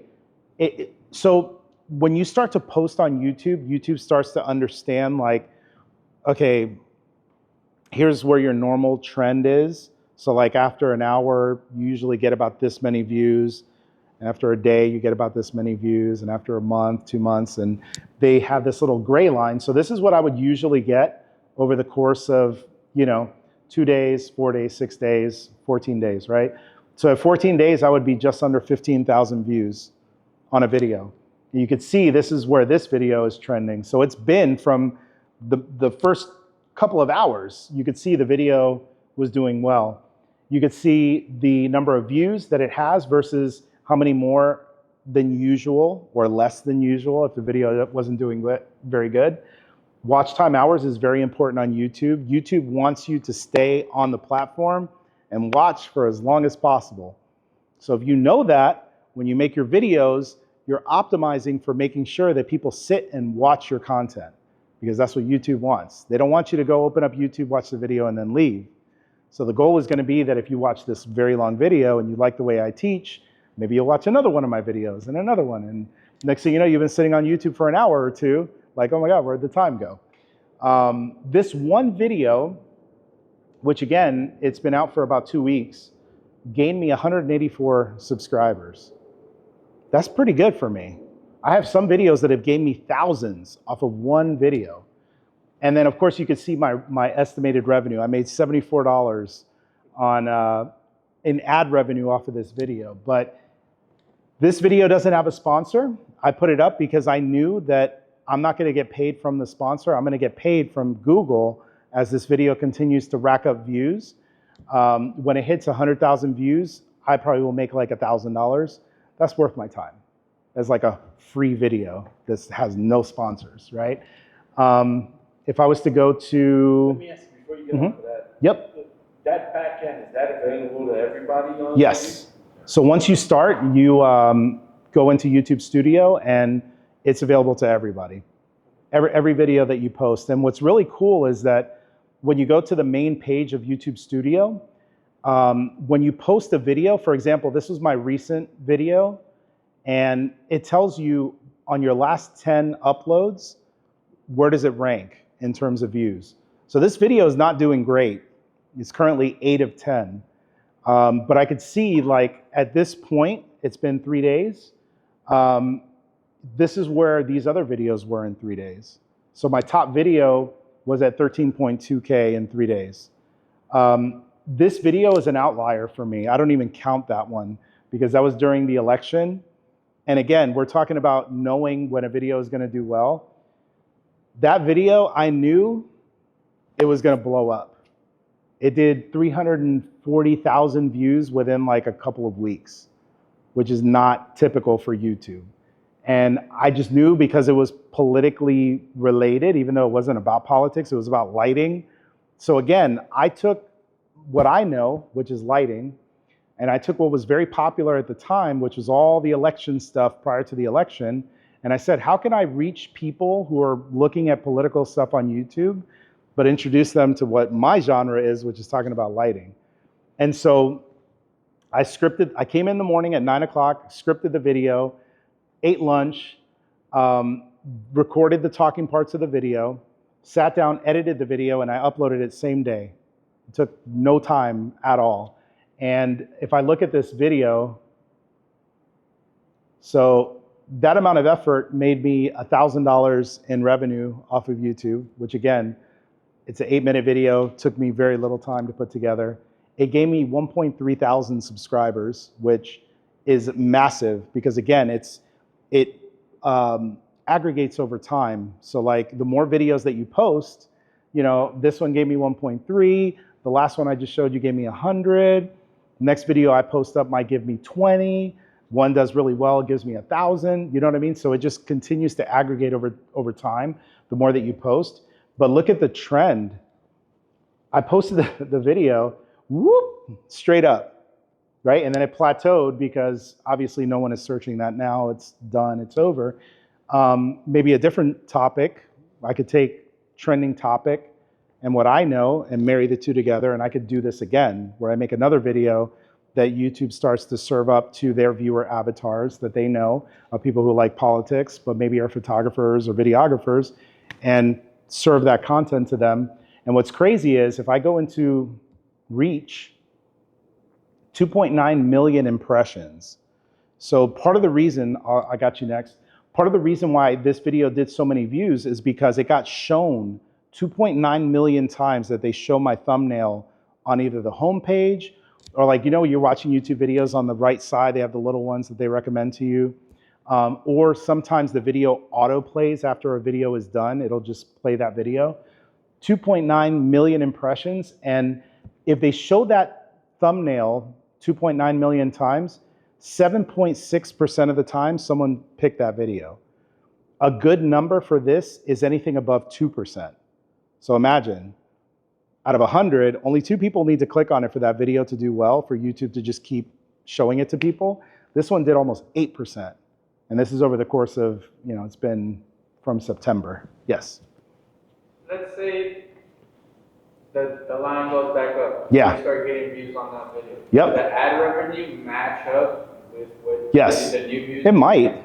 So the ad revenue, it's a good question. The ad revenue part of it, this is very seasonal. Because you see how it goes up and then it plateaus. Yeah, right? plateaued. It stays, right? So Yep. that's because it stopped getting views. And so what I'm asking is if out of nowhere you start to blow up again, Yeah. the video goes, it's going to still, It will still continue to make me money. wow. Yeah. Whether it makes me the same amount of money is debatable because it may not be the same advertisers advertising on the video as it was back then. So, and they might not be spending as much today as they were back in September. So all year, the amount that an advertiser pays to advertise on a YouTube video kind of goes up and down. And if what they pay goes up and down, what I make also goes up and down. So, so it could be that if it's at a different season where the ad rates are higher, then if this spiked up, I might actually make even more than this. But yeah, in theory, this income continues forever. As long as the video is up and as long as my bank account is attached to this YouTube channel, it will continue to go up. And so if I go into content, yep. Sort of off-topic question, but I'm hearing you talking about scripting and planning the videos and stuff like that. How does that figure in work-life balance for you with creating and money coming in and family time and everything else? Yeah, it's a good question. It's different for everybody. So like for me, I could tell you this, I have a lot more work-life balance now than I would if I worked full-time doing what I was doing for most of my life. Because, for example, I was working 55 hours on average a week, where I had to work, like get in a car, go somewhere, go work, come back home. Usually I'd work weekends. Today, like I rarely ever work a weekend, unless I have like, this camera, the RX1R3, I had it from Wednesday to Monday. I had to return it. And, it falls within the weekend and I'm like, crap, I'm gonna have to shoot. So I had to work that specific weekend, but most weekends I'm off. A lot of the work that I produce, I can bring my family with me. So there's a lot of work-life balance if you choose to do that. You know what I mean? Like I could make it to where I'm just gone all the time and I never, just working all the time. So it's different for everybody. Like if you're a travel photographer, that might be tough because you have to like be on a plane and spend a bunch of time in different places and live out of a suitcase. Like that's a thing. I don't really do that. Most of what I do is in a studio, so it's great because I could produce infinite amount of content from my studio. But so it depends on what genre of content you're in. Yep. Talking about your office job, Mm-hmm. what made you leave it? Did you do it when you already made revenue on videos, or was it just, you understood that you can't do it anymore? Yeah, that's a good question. So when I left my day job, I was very motivated and I was very disappointed because I was creating content at the time for Sprint on the back end. So I used to teach the salespeople how to sell phones and tablets to their business customers because I worked in the business sales organization. And so at the time, I was doing something nobody else was doing, which was I was creating content for our salespeople so that while they're at their computer in the morning making their phone calls, they can watch the video and they can learn how to sell this stuff to their business customers. So we were making like, I don't know if I have the videos to show you, but yeah, I don't think I have the videos to show you. But picture the same kind of videos that I've been showing you, except it's geared towards people who work at a phone company who are selling the products. And so I was making videos just teaching them like, okay, here's the new Samsung S25 Ultra. Let me tell you everything about this phone. Let me tell you specifically, like for your business customers, these are the features that you want to highlight to them. So if they have this problem in their business, they need to get the S25 Ultra because it's got this app. And then I teach them everything they need to know so that when they get on the phone, they sound like they know what they're talking about. Because we learned that the big problem for them was that they didn't know about the tech. They would just call up and be like, hey, y'all want some new phones? And it's like, no, we're good, you know? Meanwhile, when I would make phone calls, I would talk to them about their business and I would find out what their challenges were. And I would say, hey, you know, it's kind of funny you mentioned that. This new tablet that we have has this really cool app. And the app does A, B, C, and D. And they're like, oh, that's super interesting. Let's meet up. And then I meet up with them and I show them the app. And next thing you know, I'm selling 100 tablets. And my coworkers were like, what the hell are you doing? You know? And I'm like, here's what I'm doing. And so they paid me to make videos. Long story short, I was doing that while still being a salesperson. And we're talking about work-life balance. I wasn't getting paid to make these videos, but yet they kept demanding me to make the videos, but they weren't lowering my expectations for sales. So I got to the point to where I'm like, I can't do this anymore. I can't make my numbers and make this content, and you're not paying me for the content. So I'm like, I got to dip out. And so I started going back to school because my goal was I wanted to get my degree and I wanted to go into something higher level. And I mean, within like 2 months, I was just like, okay, I'm sitting at home. I did all my homework. It's nothing to do. My wife was making great money. I didn't have to work.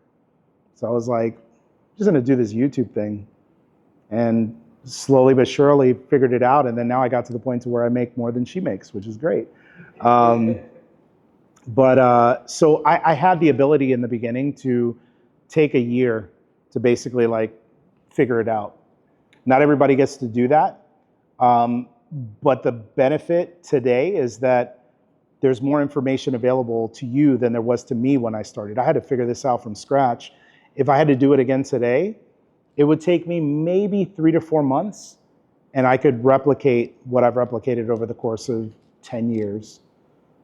It would be much easier for me to start a YouTube channel, and that's why I'm doing this class today. Like, what I'm showing you, you could do today, because I'm giving you the information that I had to figure out falling on my face, you know, multiple times. Now you could do it, and it's no problem. So this video, 1.9 million views. And you can see, like I told you, it was around 10K, right? $9,800 estimated revenue. And you could see that this video has been up for a long time. It was first published May 31st. So we're talking about the revenue. You could see that it kind of like plateaued for close to a year. And then it just started to creep up, creep up, creep up, creep up, creep up. And over time, it just keeps stepping up. So this same video in the last 48 hours has gotten 87 views. I could see in the last hour that I've been sitting here talking, it's got 3 views. If I go to my most recent video,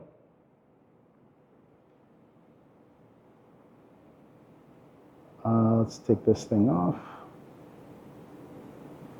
If I go to my most recent video, I mean, it's got almost as many views as my most recent video. I got 7 in the last hour. And that video is, 6 years old, and it's still getting views. So the point is that it will continually make you money over time if it continues to do well. This video, unfortunately, as you can see, this is my average, and it is currently trending below average. So from a packaging perspective, there's a couple of things. I could take this video, which I currently have it titled Beauty Dish Reimagined. I've actually done multiple different titles for this video. So every like 2 days, I'll change it to something different to see if it goes up. I don't think still this is the title for this video that's gonna get it views, but we keep trying different things. And then same thing, it's currently doing a test.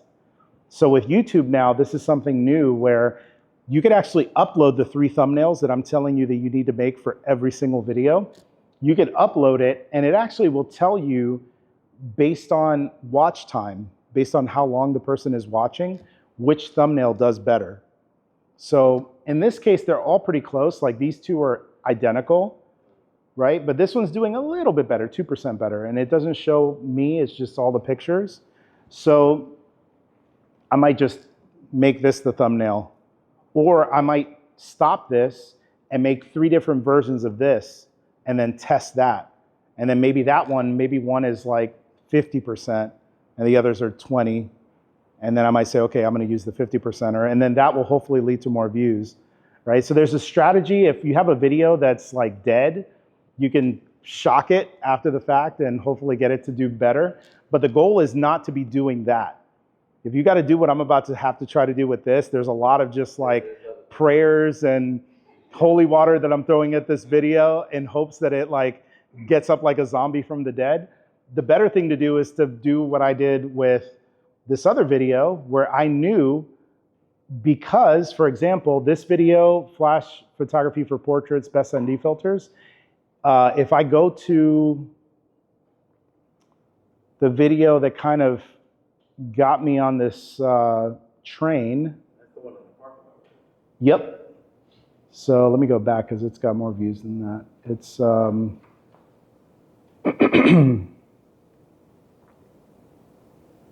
where's that video? Oh, here it is. 357,000 views. And so that one made me almost $2,000. And so this video, I basically took the exact same idea, but just expanded it. Instead of one ND, now we're comparing NDs. So I already know that video, even though it hasn't done $2,000 in revenue, over the course of time, like this video has been up since 2022. And look at that, in the last 48 hours, it's got 330 views. So last hour, 7 views. So again, this video is old and it's still got 300 views in the last 2 days. If I look at the last month of, let me see, I think it's under. Would you say because of the new video and linking back to that one, is that helping keep life in the old videos so you can keep on? I didn't even do that. Does that apply? You could, I didn't even do that. You could actually go into the end screen and you can add the new video so that if somebody makes it to the end of this video, it serves up my new one. With TubeBuddy, there's actually an option to where I could actually take all of my videos on my YouTube channel, and at the end of the video, it will link my newest video. So that if you watch any of my videos on my channel, it will show the newest video, and then that might give it some extra views too.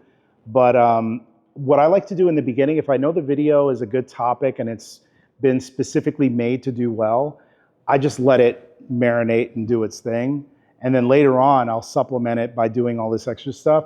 But I don't have to do the holy water and the rituals and all that stuff. I just literally sit back and just let this video do what it's gonna do. And you could see that like with this one, you know, this is the amount of impressions. So the number of times that they show the thumbnail on YouTube, you can see it spiked up like crazy. And then just little by little, you know, here we are, this was October. So the first year it was at 5,000. And here we are 3 years later and it's at 6,000. So it's only had about 1 million or so more impressions, but yet it still gets views every month. It's always in the top 5 videos on my channel, even though it's very old. So what I do is I see that video is doing well and I say, okay, how can I recreate it? How can I modernize it? Because if YouTube is serving this video 330 views in the last 2 days, maybe if I make a more up-to-date video, I can get those 330 views every 2 days on my new video. This is very secretive stuff. Don't share. Yes. Don't share any of this. This is just for y'all's knowledge since you came today. Yeah. I'm wondering, do you do everything on your own, or do you at this point have a team? Yeah. Yes and no. Oh man, in the last like 2 years, I've done most everything on my own. The only things that I don't do on my own is like, I have a videographer that's part-time that I'll pay him for the afternoon to come through and just shoot B-roll. And then I'll take that B-roll and I turn it into videos. So I edit the videos myself, I script the videos myself, I research the titles, create the thumbnails myself. I do everything 100% on my own. And I do it for my channel and for Sony's YouTube channel. So it's quite a bit. But I do it that way because I know what works for my channel. and I don't trust anybody else in my area to like, that's really what it boils down to. I'm very like possessive over what I do. So like my videographer, for example, if I have a big project or if I have like a bunch of videos to do, I fly him down. Like I just flew him down a couple days ago to help me with that RX video. And then he was here the week prior, which we didn't know the camera was going to be launched. If we did, we would have timed it right. But I'll fly him down for a week and he just stays at my house and we just shoot content. And then we'll take that B-roll after the fact. By we, I mean me. And I'll make topics. I'll make videos from the B-roll. And so what I'll end up doing is I sit down and I script the video, come up with a title, come up with a thumbnail, record the talking head, which is my script.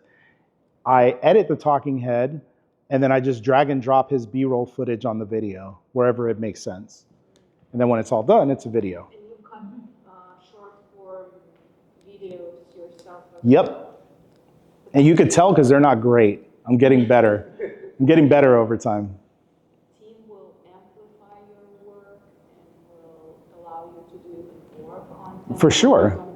Yeah, I mean, when I was in New Jersey, I had a makeup artist, I had hairstylist, I had all the pieces, and I had like 6 or 7 models that I work with all the time. So like if I wanted to do a tutorial, I could just be like, hey, who's available today? They would show up at my studio. Video guy would come over on his scooter from New York. I had the whole team there, and I could just focus on just shooting and getting the pictures. Back then I would wear a mic and I would just record like in the moment. But you know, as it got harder, I would basically just be like, I'm going to focus on taking the pictures. You focus on getting the B-roll. Worry about it after the fact of like, what kind of video are we going to make? So having a team would be tremendous, but I don't have it. And you know, going to what you were asking about work-life balance, I would have more of that if I had a team of people. But my challenge is that people don't do things the way I like it. And then I explain it and people still don't get it. And so for that, I'm like, let me just do this myself. You know, my video guy knows my flow. And so, you know, when I have the money to pay for him to fly down and stay with me, then it makes sense. Like if I have a video that's sponsored, it's great because I'll literally take all the money that the sponsor is giving me, and that's what I use to pay for his flight, pay for the models. So I'm not paying anything to create the content. But then I'm not just creating that one piece of content, I'll make like 10 pieces of content. And then sometimes I'll take that content after it's already made, and I'll go to a brand and I'll say, hey, I made a video using your product. Really love your product. Would you be willing to sponsor this video? Yep. So you don't have to have that agreement in place ahead of time. Sometimes it works out better to be like, I've recorded this awesome video, and they see it and they get all hyped up and they're like, all I gotta do is just write you a check. Sure, here you go. Here's a check.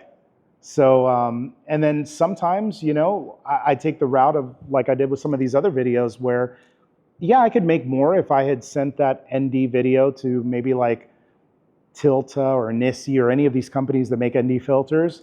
I could have gotten them to sponsor the video, but the amount of time that it would take, we were in the moment, and I was just like, it was that video that we made where I was shooting outdoors that got 300,000 views was at the end of the day of us shooting like 5 or 6 other videos. And it was, the sun was going down, and I was like, before we go, do you have a few minutes? You got a few minutes? Great, let's go outside real quick. And we literally just shot that. It was like a throwaway. I was like, if it does great, or if I can get a sponsor, it's a video, you know what I mean? And so that video didn't have a sponsor, but it's made me almost $2,000 just on its own because it was a cool idea, you know? So if you work it correctly, you don't need a team, but you have to really obsess over this stuff. You know what I mean? You got to obsess over this process. You got to obsess over like learning, obsess over the whole thing. And then if you got a team to help you, great. If you don't have a team, I don't want to hear excuses. Like, just make it happen. You know what I mean? If you have to start off with shorts because that's all you can bear to do, you could edit shorts on your phone. But you know, nowadays what's really cool is with this gear, the quality is amazing, and the editing is not that difficult. It's not super complicated. So you could teach yourself to edit videos in like a couple of days and just do it yourself. There's editors for some videos. I have a team of people that are all over the world that I could send the videos to, and they edit the videos for me. And they charge anywhere from like $100 to like $300 to edit a video. My challenge has been that the majority of the content that I create is for Sony, and a majority of the content has products that are under NDA, stuff that hasn't been announced yet. So I don't trust these people that if I send them my footage, that they're not gonna leak it. And I've never, in 10 years of working with Sony, I've never leaked a product. And I've had almost everything except for this camera, which is freaking awesome, and the RX1 R3, Alpha 1 Mark II, Alpha 9. I think those are the only cameras that I didn't get before it was announced. I found out at the same time that everyone else did, and I was like, the heck? You know? But most everything else I got early, and part of the reason why it continues to be that way is that I don't send my footage, even though it would be great if I could just be like, here's all of my footage, here's my talking head, please edit this and make it look pretty, add graphics and all that. But I just got to the point, like I'm not a professional editor, but the videos are fine. Could it be better if I gave it to them? Sure. They'll add music and sound effects and fancy graphics and cats popping out. Like they'll do all kinds of cool stuff. But you know, at the same time, it's like, I gotta pay for that. And I just do it myself, you know? So it just depends on what you wanna do. Like if you find yourself to be more on the creative side, what I could tell you is that there are videographers that are in your area and videographers / editors who know how to do Final Cut and all that, that you could hire them for the afternoon to come in and you could say, listen, I'm gonna pay you $40 an hour and we're gonna shoot for this afternoon 4 hours. And out of this, I want a long and a short video. So each video costs you, you know, less than $100 to basically have the person there film and then edit and then give you the video. And that's what I did with my videographer, the guy that I fly from New York. He was helping me make Adorama TV content. I would pay him at the time. He would come through and it was like just under $300 per video is what I would pay him. But that was $300 for him to rent a car because he didn't have a car, drive from Queens to New Jersey, come and shoot for sometimes a whole day, give me all of the raw footage, and then he would take that footage and turn it into a video. So to me, I was like, I mean, I'm getting paid more than that to make the video for the store. So I'm just taking the money they're paying me to pay him to make the video. I still make money. And then I have all the footage that I could turn around later and make another video and make more money, give it to a brand, sell it to them, right? So if it was me today, I would go find a videographer that is decent at editing and be like, I will pay you 20, like right now I pay $25 an hour for my videographer in Orlando, but they don't do any editing. They just come through, I give them my memory card, they shoot everything, they leave the memory card on the table, they're gone for the day, I upload all that stuff, figure out what I'm gonna do, edit the video. If I wanna pay a little bit more, I'll get an editor.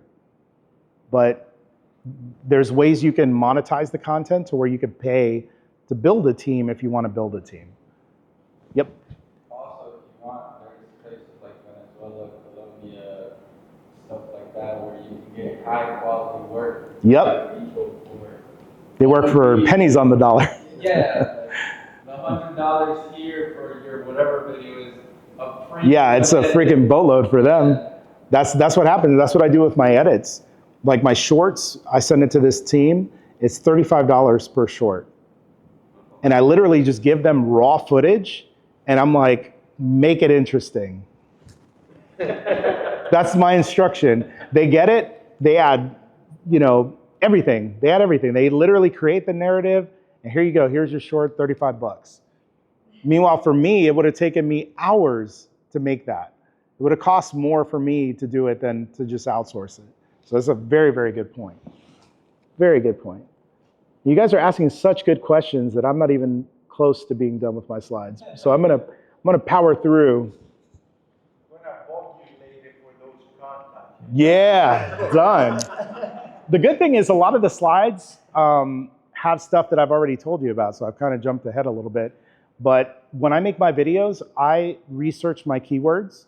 So I try to figure out, you know, like, let's say I'm doing this photo shoot outside. Maybe the B-roll from this shoot is shooting portraits with a flash outdoors. That's my video. Before I make that video, I'm gonna go and say, flash portraits outdoors. I'm gonna search that on YouTube. And I wanna see, are people watching these kinds of videos? And then if I see people are watching that kind of video, guess what? The next video you see from me is Miguel shooting outdoors with a flash, and that's the tutorial. You could research using TubeBuddy, Keywords Everywhere, which is the stuff I was showing you, the panels that were not fully engaged because I haven't installed them on my new laptop. But those things will give you information, but it will tell you sometimes like, hey, that title, it'll rate it 0 to 100.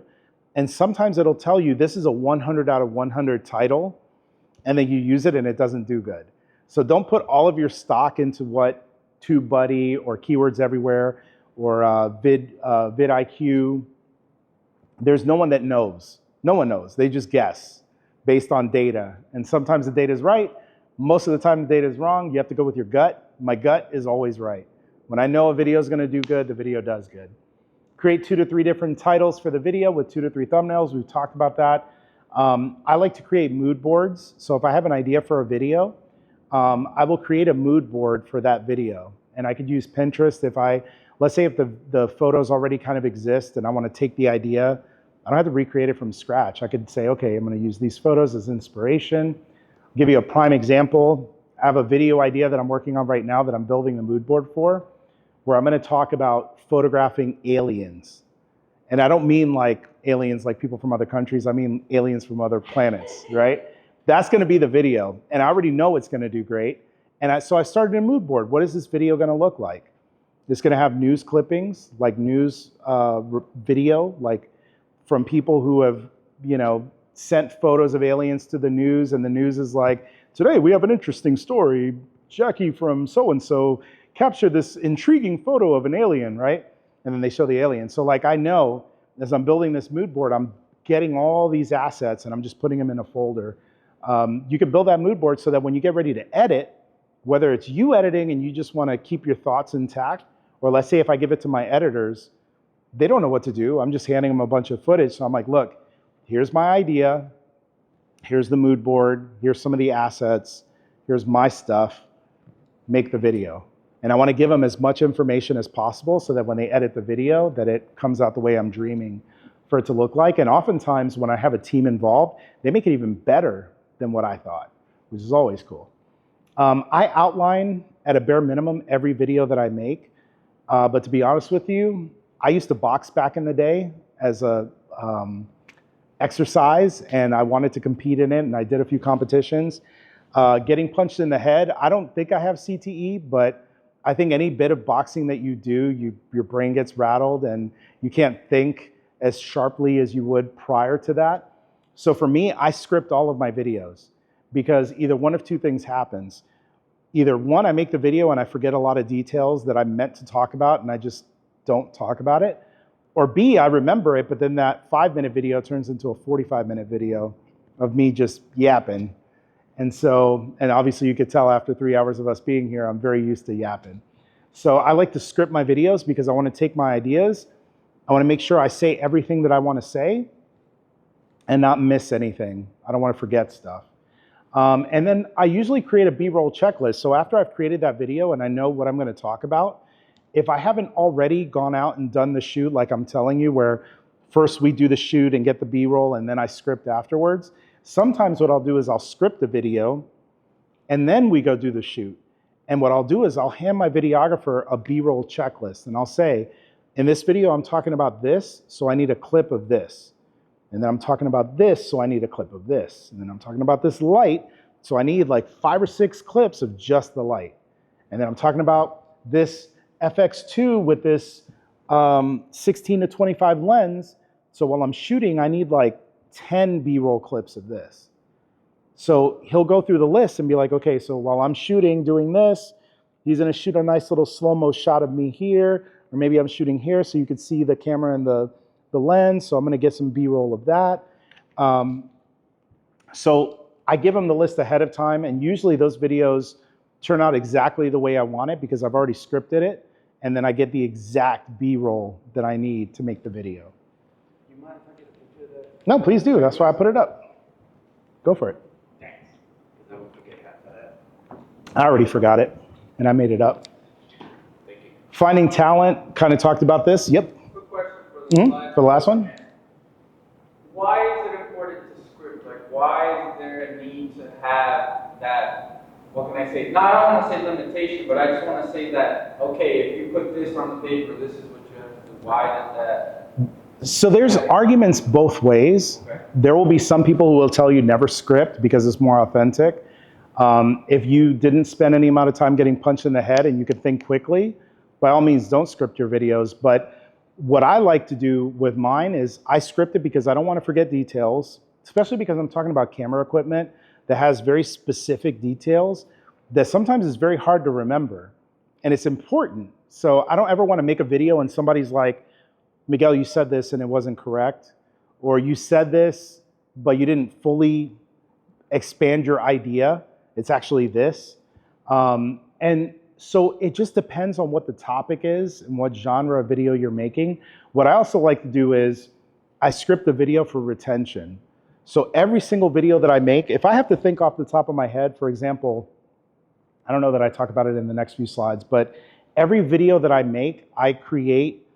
So we have the thumbnails that are very high priority. We've got the title that's very high priority. This is a free bonus for y'all because it's not in the slides. The other thing right underneath that I worry about is creating the hook for the video. So the hook looks something like this. Let's say this video, which is not a video that exists, but I'm just making it up. This video I was shooting with a flash outdoors. Let's say I researched the topic of flash portraits outdoors, and that's gonna be the topic. So I create a couple of thumbnails, might look just like this. The topic is Flash Portrait Photography Outdoors is the title. Then I think of the hook. The first 10 to 30 seconds of the video, that's a metric on YouTube. And YouTube wants to see that people are watching past the first 30 seconds. So, let me show you this because I feel like this is more important than what I was going to talk about. So, if I go to engagement, it actually will show you 60% of viewers are still watching this at the 30-second mark, which is typical. So the goal is going to be that obviously you would love to have 100% straight across where everybody watches your video in its entirety.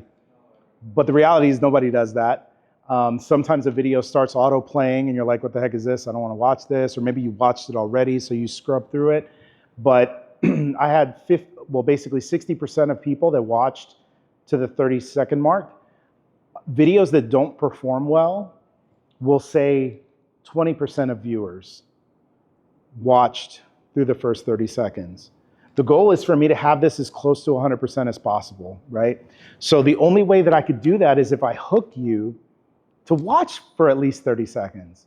So that video that I'm telling you, where it's the outdoor, we're making this up, right? So it's the outdoor portraits, flash outdoor portraits.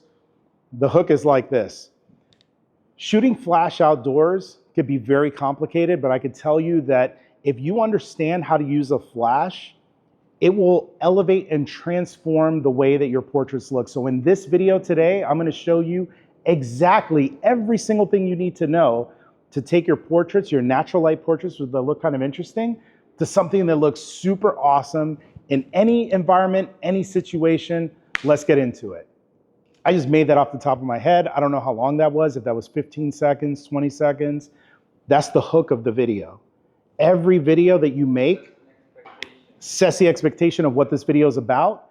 I'm trying to address any issues that, like, I think if somebody was watching this video, what are the things that people worry about if they were using a flash outdoors? Maybe they're natural light shooters. They don't understand why they need to use a flash. So I'm taking all the things that people worry about and I'm making the video with those people in mind, and then I'm speaking to it at the beginning of the video. So that if it starts to play, you're like, shoot, I want to know how to shoot flash outdoors. And it looks like he's going to talk about exactly what I want to know. And so maybe, they will be willing to watch 5 or 6 minutes of me going through that explanation, but I have to keep them for the first 30 seconds because if 80% of the people drop off in the first 30 seconds, that video is dead.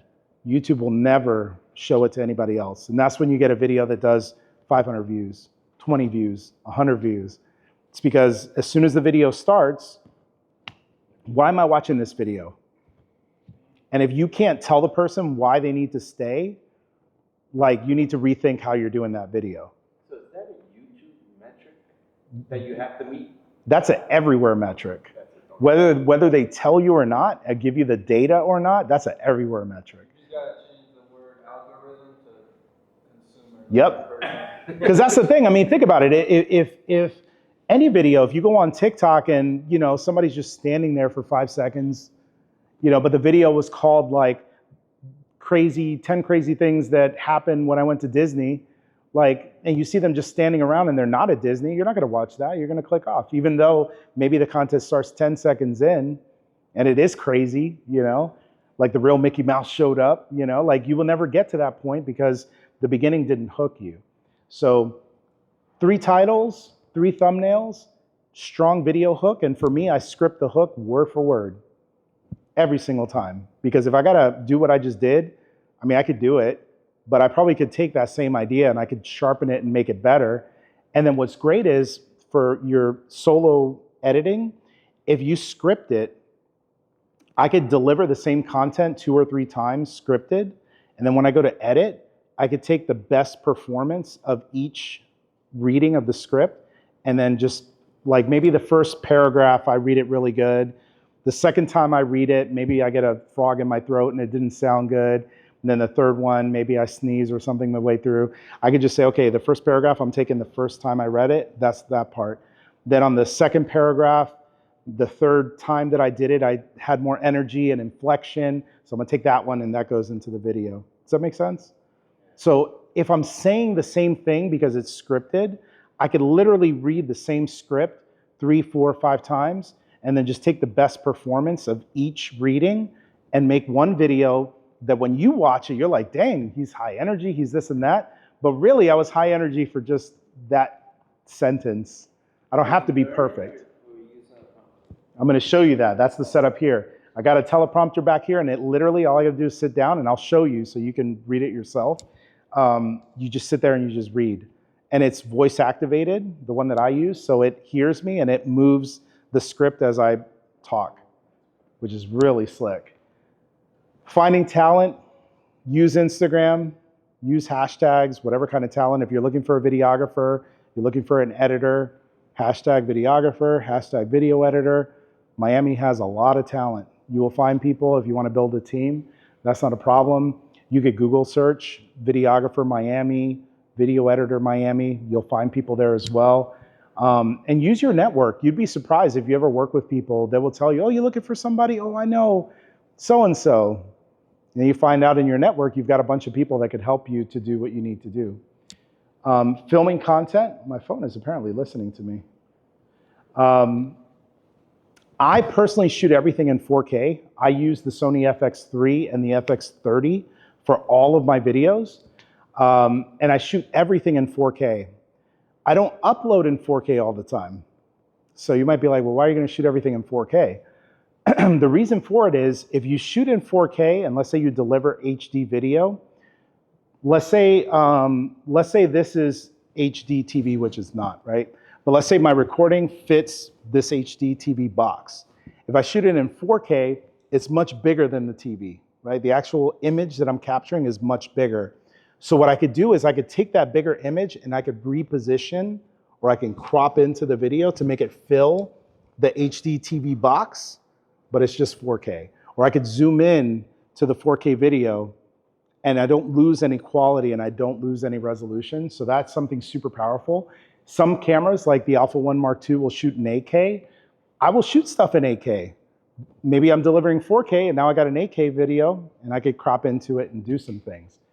24 frames per second is what I use for all of my talking heads, and I would recommend take a photo of this. If you don't know video stuff, you'll use this often. All of my talking head, which is me talking to the camera and explaining, reading my script, it's always 24 frames per second. I use the 60 to 120 frames per second mode anytime that I want to shoot something in slow motion. So you saw a bunch of my videos. There's a lot of people moving in slow-mo. It's super dramatic. Those are shot usually in 60 frames a second. I found for people, I usually don't shoot 120 frames because it makes it look like they have like Down syndrome. It's not good. If you ever see somebody blinking at 120 frames a second, it's like, doesn't look good. Versus 60, it's like, looks better. Whatever frame rate it is that you use, it's a very simple equation. On the FX3 and the FX30, the new FX2, it does it for you automatically. You don't have to worry about the shutter speed. You just put your shutter angle at 180 and it will figure it out. But if you're using any other camera, whatever frame rate you use, your shutter speed should be at least double that frame rate. So if you're at 24 frames a second, your shutter speed should be 1/48 or 1/50. If you're at 60 frames a second, it should be 1/120. If it's 120 frames, it should be 1/240 or whatever the next closest one is. Close? Yeah, I'm fine. Yeah, I was gonna say, I didn't Yeah. know. Yeah, I'm good. I'm good. As long as they're good, I'm good. And I'll try to power through this because I know we're over time. But y'all ask good questions. I always set my camera to the base ISO on Sony cameras, especially the FX series. It's very easy because it actually tells you in the menu base ISO. But if you're ever wondering what it is for video, when you look at your ISOs on your Sony cameras, you'll see the ISO will have a line on the top and bottom of the number. So let's say if it's 640 is the right base level ISO. 500 will have a line on the top and bottom. 400, 200, they have a line on the top and bottom.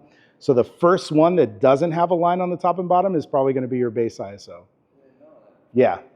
So most of them nowadays for video, if you're shooting in any of the fancy modes, it's going to be anywhere from 640 up to like 2000. And by base ISO, that gives you the cleanest looking video. So if you want your video to not have a bunch of grain and look super gross, shoot it at the base ISO. Your exposure, if you're locked, so this is the thing that people don't understand when it comes to shooting video. This shutter speed doesn't change. It's always locked in. You could change your aperture, right? You could adjust that. Your ISO is set to base, so you really don't adjust that. So these two, shutter speed and ISO, are locked in, which means in order for you to get the right level of exposure, the brightness and darkness of your video, the only thing you can really adjust is your aperture. But what if you wanted to have that blurry background that looks really pretty? It might be that based on these settings, the video is too bright. So you end up buying what's called a variable ND, or you could buy a regular ND, which looks like this. And these are made by a bunch of different companies. I use one from a company called Tilta. I love this thing. And all this thing does is, if you rotate this, you can see that it goes brighter, right? So if I want to let in more light, I have it here like this. And if I want to make it darker, I do this. And this is what controls my exposure whenever I'm shooting video. So instead of having to worry about changing aperture, I get my ND filter, darken it down until it looks right in my screen, and then we're off to the races. I like this one because you buy one of these, you put it in this housing, and then there are adapters that you adapt it to the lens. It comes with 4 different sizes, which are the most common sizes for most lenses. And you just attach it, and it's good to go. And it's a hood as well. This is part of my new video. You can watch more about it. But that's something you definitely want. And then you want to manually set your white balance. Most video cameras won't shoot auto white balance. So you got to dial that in for whatever the situation is. I'll breeze through some of this, but essentially most of the modern cameras nowadays are great for shooting video. If I was having to do it today and I didn't want to use a cell phone, The ZV-1 Mark II is probably one of the best like vlogging, content creator cameras that you can get. Under $1,000. It has a lens built in. It gives you just amazing quality video for a very small package. But obviously, if you want to get something that looks better, you know, if this is going to be hopefully your profession at some point, Alpha 7C Mark II is a great camera. Alpha 7S III would be an absolute beast. Of course, if you go into the FX line, these are custom made for shooting video. So these have fans that are built in that basically you could run it all day long and it just doesn't die. So FX series is really great for that. I use, again, FX3 and FX2 for probably 95% of the videos that I make. But again, if I had to make it with something cheaper, I could do ZV-1 Mark II, and you probably would not notice too much of a difference in the content. Lenses, obviously 24-70 and 70-200, if you have the money for it, you buy those two lenses and you can literally do like 98% of what you would ever film with just two lenses. But those two lenses are going to cost you $5,000 plus. I like the look of prime lenses. My most popular ones, 20 millimeter, 24, 35, 50, 85, and 135. Obviously, that's multiple different lenses. It would cost you even more than just buying those other two. But the trade-off is that the lenses are a little bit smaller, a little lighter, and the quality is actually a lot better. You get much better quality image out of a prime than you do a zoom. I tend to use the 35 probably 85% of the time. So if you ask me like which one single prime should I buy, I would tell you get a 35 because it's great. You could just shoot everything with a 35. If you're on an APS-C camera, 10-20, they make an f4. That's a great lens. It's like that big, teeny tiny. 16-55, if you have a little over $1,000, you can get that one. Great lens, beautiful image quality, and it's great for APS-C. For filming, audio is a very important thing. There are all different types of ways you can do it. With the FX series, they have a handle that has audio jacks. So what I do is I have this is a shotgun mic. So above my camera, this is actually similar to my setup at my studio. The only thing that's missing is that shotgun mic. So when I'm sitting here talking, there's a mic that's just out of frame above me that's capturing the audio. It's connected to my camera through the handle so that when I take my memory card out, I have the video and the audio is all baked into one. Back in the old days, I used to use something like this Zoom recorder.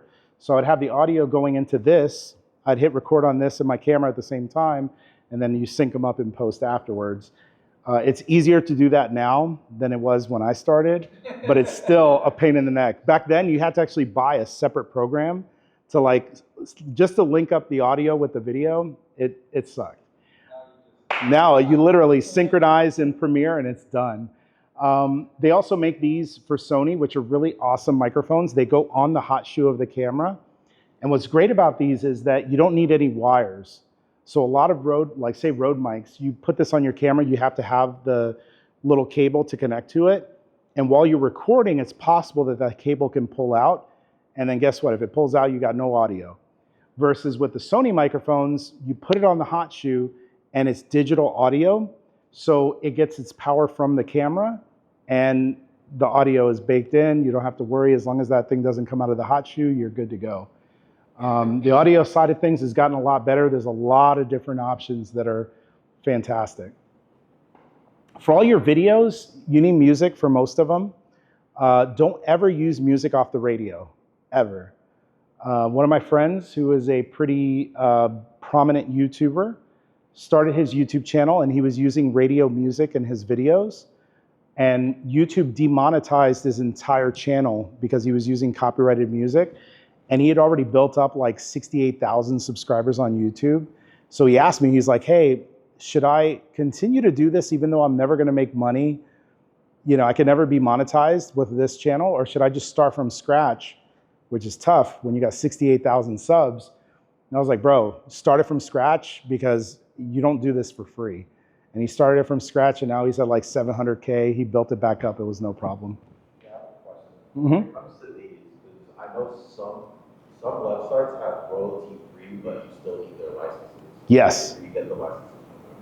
Yeah, good question. So with Epidemic Sound and Artlist specifically, those are the two that I use the most.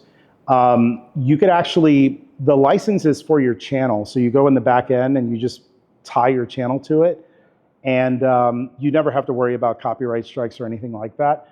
But let's say if I give you a video for your YouTube channel and I use the music off of my account, I could add the link for your YouTube channel on my Artlist account.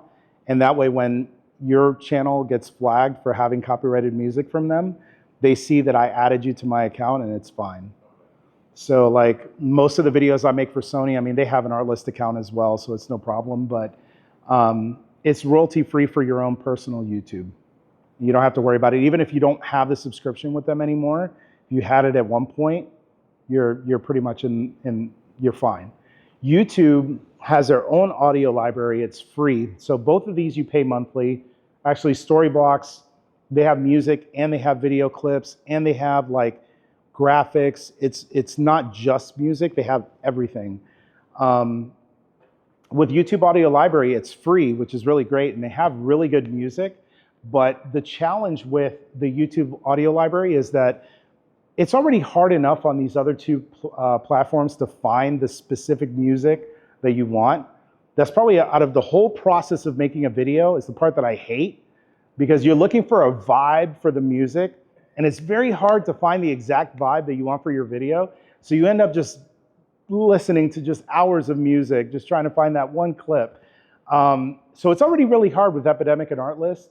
YouTube is the worst. YouTube is like going into like Walmart, and instead of them having aisles, they just have everything in a bin.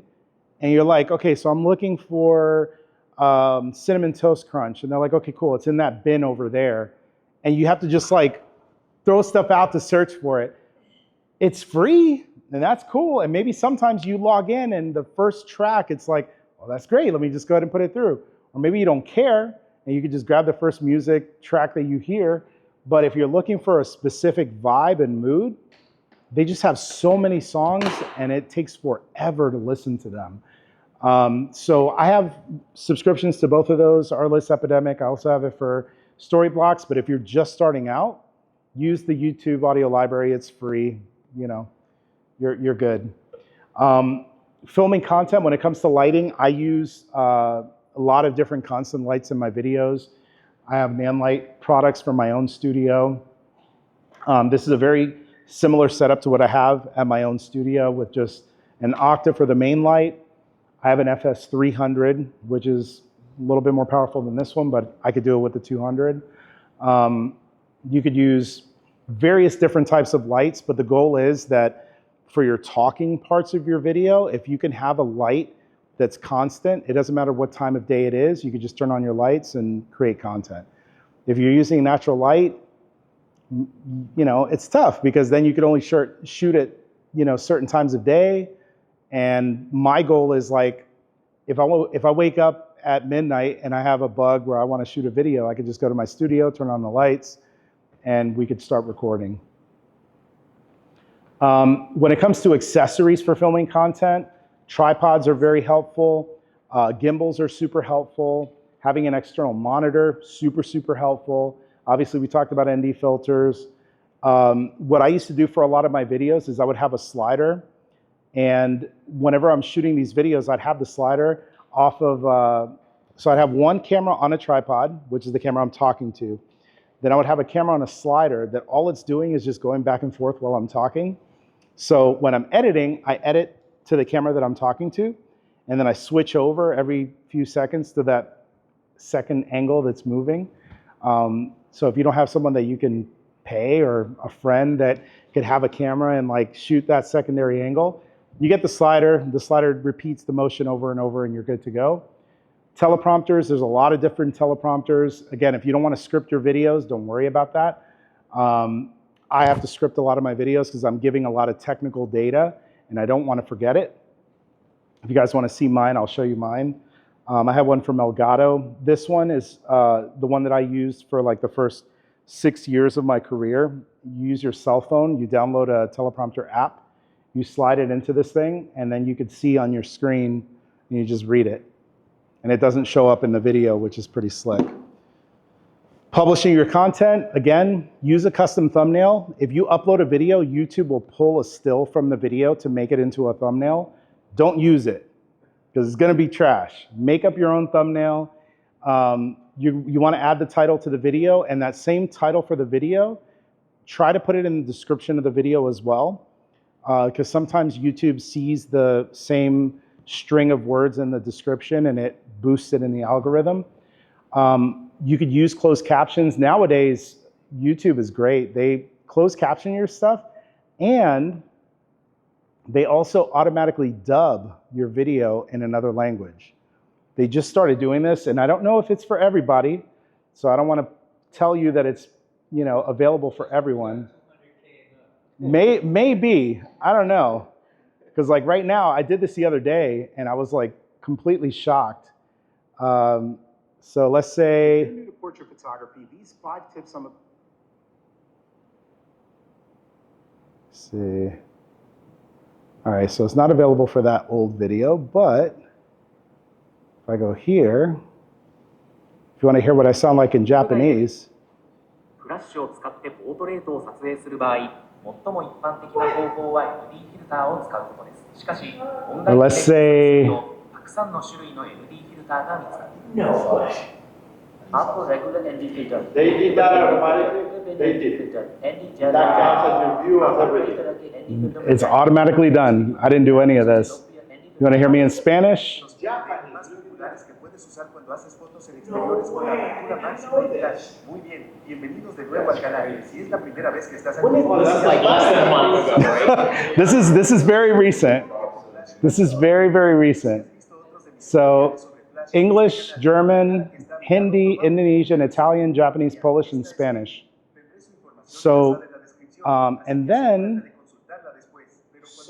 so the subtitles is only in English, but like I was saying in my slides, you can go to rev.com, you could pay them, they will get somebody in whatever language to subtitle your video, Russian, whatever, and they give you the file and then you just upload it so that you could have like Russian subtitles, even though you're speaking in English.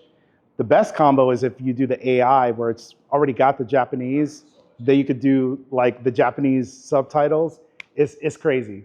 So do that, because I actually there was a period of time where I was going to rev.com, and even though I was uploading in English, I would get Italian, Portuguese, and I forgot what the other one was, German maybe. I paid to get subtitles created for those videos. And then it started to get picked up on like the, you know, Italian YouTube. And so even though I'm speaking in English, the video was subtitled in those languages. And because they don't really have a lot of Italian photographers that do what I do, my videos was getting served to them and I would get views. And so it would say your top countries is United States, Canada, and then it'd be like Singapore, because I paid for Singapore subtitles. So it's a way for you to drive and get more views. Again, use tags, use all of them. You can put up to 500 characters for your tags, use every single one of them. I upload all of my videos unlisted first. So when you upload, you could do it private, unlisted, public, which means as soon as you upload it, it's available for people to see. I always upload it as unlisted for maybe the first 2 hours after I upload it, because if there's ever any kind of copyrighted thing that's in the video, sometimes YouTube, there was one video that got age restricted. So what happens with that is that when it gets age restricted, YouTube doesn't serve it to everybody. And then if you click on the video, it actually will not play the video. It will say you have to be 18 and up. Yeah, and you have to sign in to watch it. And the only reason it did that was because it was a beauty shoot that I was doing. And a couple of the clips, the way my videographer had her framed up, she had a tube top on and she had, you know, cleavage, but like you couldn't see it in the video. You could clearly see she was wearing a shirt. But for those specific shots, it looked like she was topless. So the YouTube algorithm was like, hey, you got naked people in your video. We got to age restrict this video. I had already uploaded the video and then got hit with that. So I had to say, hey, you know, you can manually appeal the decision. But if you just upload the video and just give it a few hours. They'll scrub the video, make sure everything is good. Then you can make it public. But I would tell you do that first, because if YouTube finds a problem, they'll tell you, and then you could just delete that and fix the problem and you're fine. And then after the video is done, there's a section where you can put end screens where you can link to another video. So again, this is a YouTube power user thing that I only started to do in the last few years. Every single video, what you don't want to do is to be like, thanks for watching, see you later. What you do want to do is you want to drive them to another video that you've already made. So at the end of the video, there's no warning. You know, I'll do what I got to do, teach my stuff, and then I'll say, you know, there's one thing that I missed. And funny enough, I've already got a video about it here on my channel, so check out the video that you see on the screen, see you there, and then dip out, end the video. A lot of people are like, yeah, so that's the video, and I talked to you about this, and I talked to you about that. And immediately when you start doing that, people shut off the video, they're off to the next thing, because you sound like you're done. Don't ever sound like you're done with the video. You're always queuing up the next video. And if you can get people to watch 2, 3, 4, 5 videos in a row, YouTube starts to see that and they're like, okay, we need to start recommending more of the videos. And then you start to see you get more views.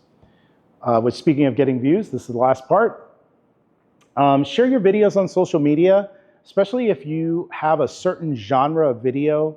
Like for me as a photographer, I'm a member of a bunch of different groups on Facebook, for example, photography groups. So every time I make a video, I share a photo, and then I have the video link. If you want to see the behind the scenes, go ahead and click on the video. I tag industry blogs. When I first started, this was a big one. I told you that Petapixel blew up my channel when I first started. I got like a couple thousand subscribers within a couple of days when they reshared my article, or when they shared my video as an article. You could tag industry blogs who are looking for articles to write.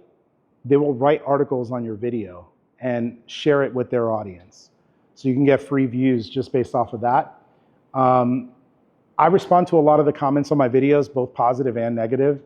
And you know, again, when you comment, they come back to the video to read it. It's another view. A/B testing for the titles and thumbnails, especially for the thumbnails. I showed you that. I upload 3 thumbnails and it shows me the percentage. That's called A/B testing. It's cool that you could do that now on YouTube. I don't know if that's a new, if you have that feature, if you just get started on YouTube, but it is available. So just know, like, if you start your YouTube channel and you don't see what I showed you, give it a little bit, keep uploading, and it will show you that. Mm-hmm. You make those 3 different thumbnails, Mm-hmm. and then... Yep, every single time I create them, and then I upload them, and then I monitor it. And if I see one doing exceedingly better than the rest, I won't just automatically make that the thumbnail. I'll use that as the base to make 2 more thumbnails, and then I A/B test those. Yep. And then if I see that one again is doing really good, then it's just, that's the thumbnail. I'm not gonna keep testing it. It's like, that's the thumbnail, it's bringing in a lot of views. We just call it a day. And then the last thing that I will tell you that is huge, and again, I used it for my political video that I made at the end of last year. It's called trend jacking, where you take a topic that is heavily searched right now and you make a video about it. But you don't have to make a video directly about it. You want to stay within your niche. This is a big thing.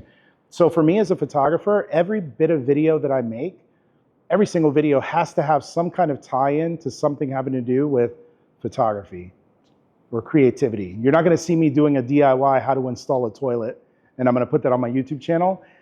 Because number 1, the video is not going to do well. Number 2, it doesn't fit my content. So if you remember, I'm telling you at the end of the video, try to tie the video to another piece of content.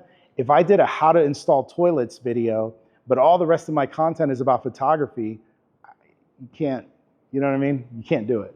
How do you go from switching? Like, I know it's not like the viable option to, like, let's say you're doing car photography and then next portrait. Yeah. How do you go from switching into the different, what can I say, crowds or? You got, that's where you have to figure out what are the common threads, and if you can toe the line of whatever the common thread is between the two, you could still do it. So if your audience, for example, is people that are into cars, then I could still do stuff off of that. I could still go and say, well, I'm a photographer. Maybe it's about cars, but it's about me photographing that car life.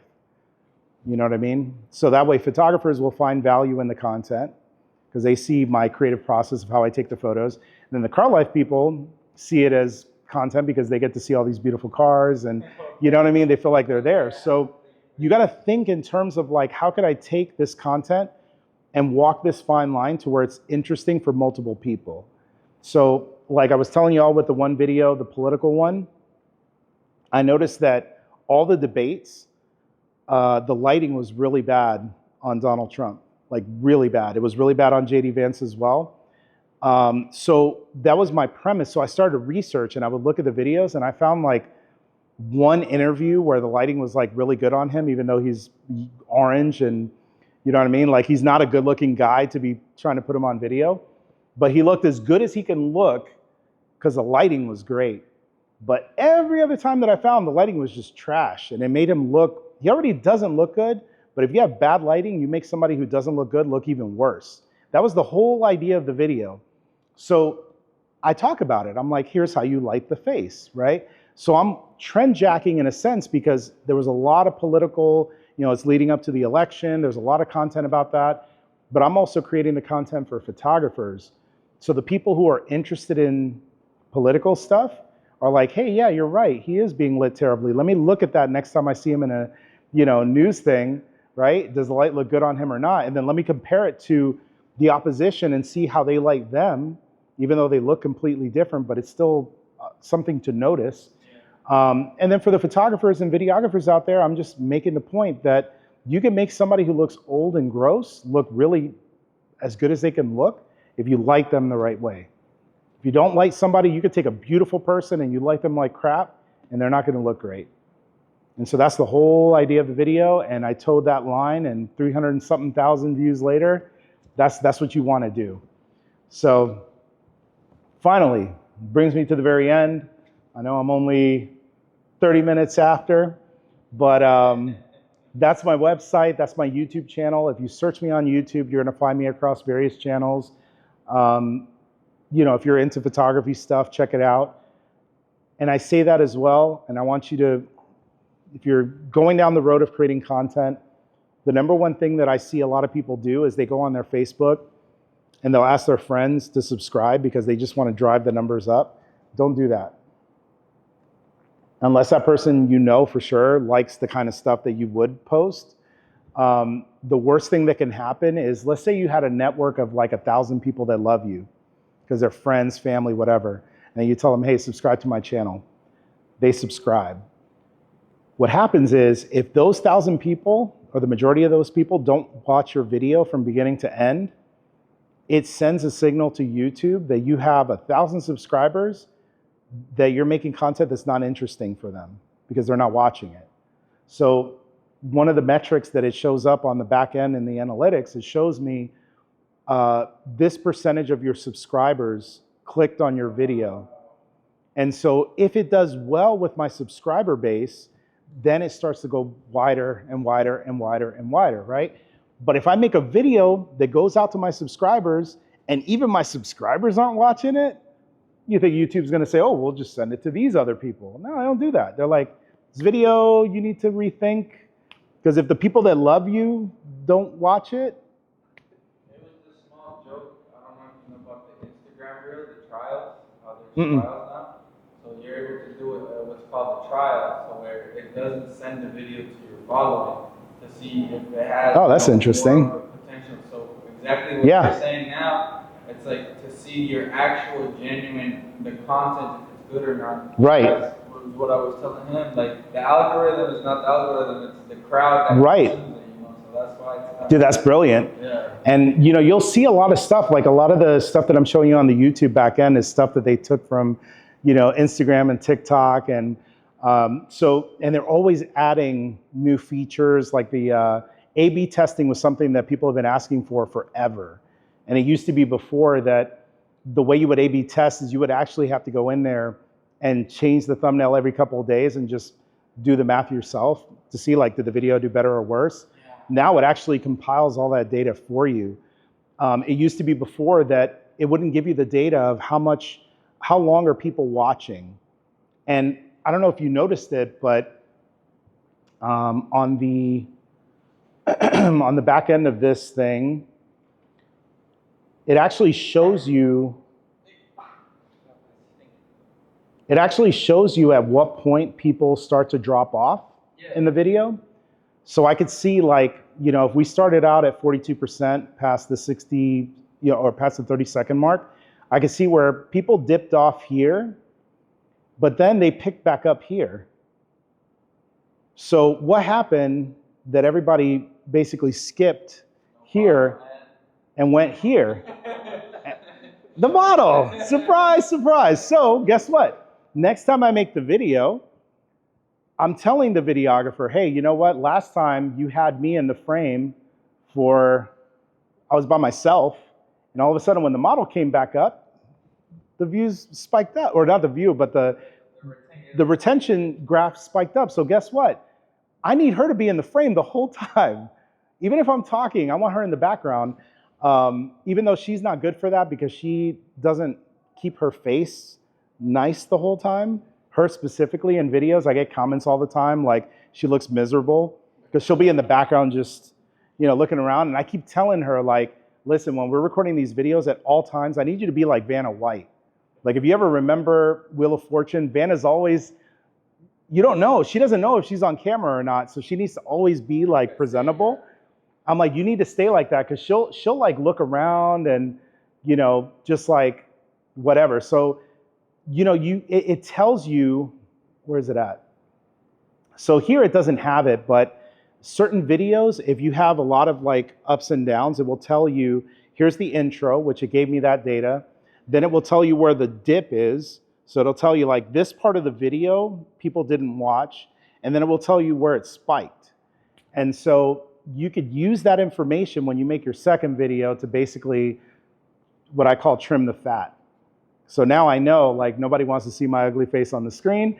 It needs to be accompanied by a pretty person. So videographer, next time you shoot this, please have her in the frame. Or even best case scenario, if I go to the retention of a video where it's just B-roll, like say this video,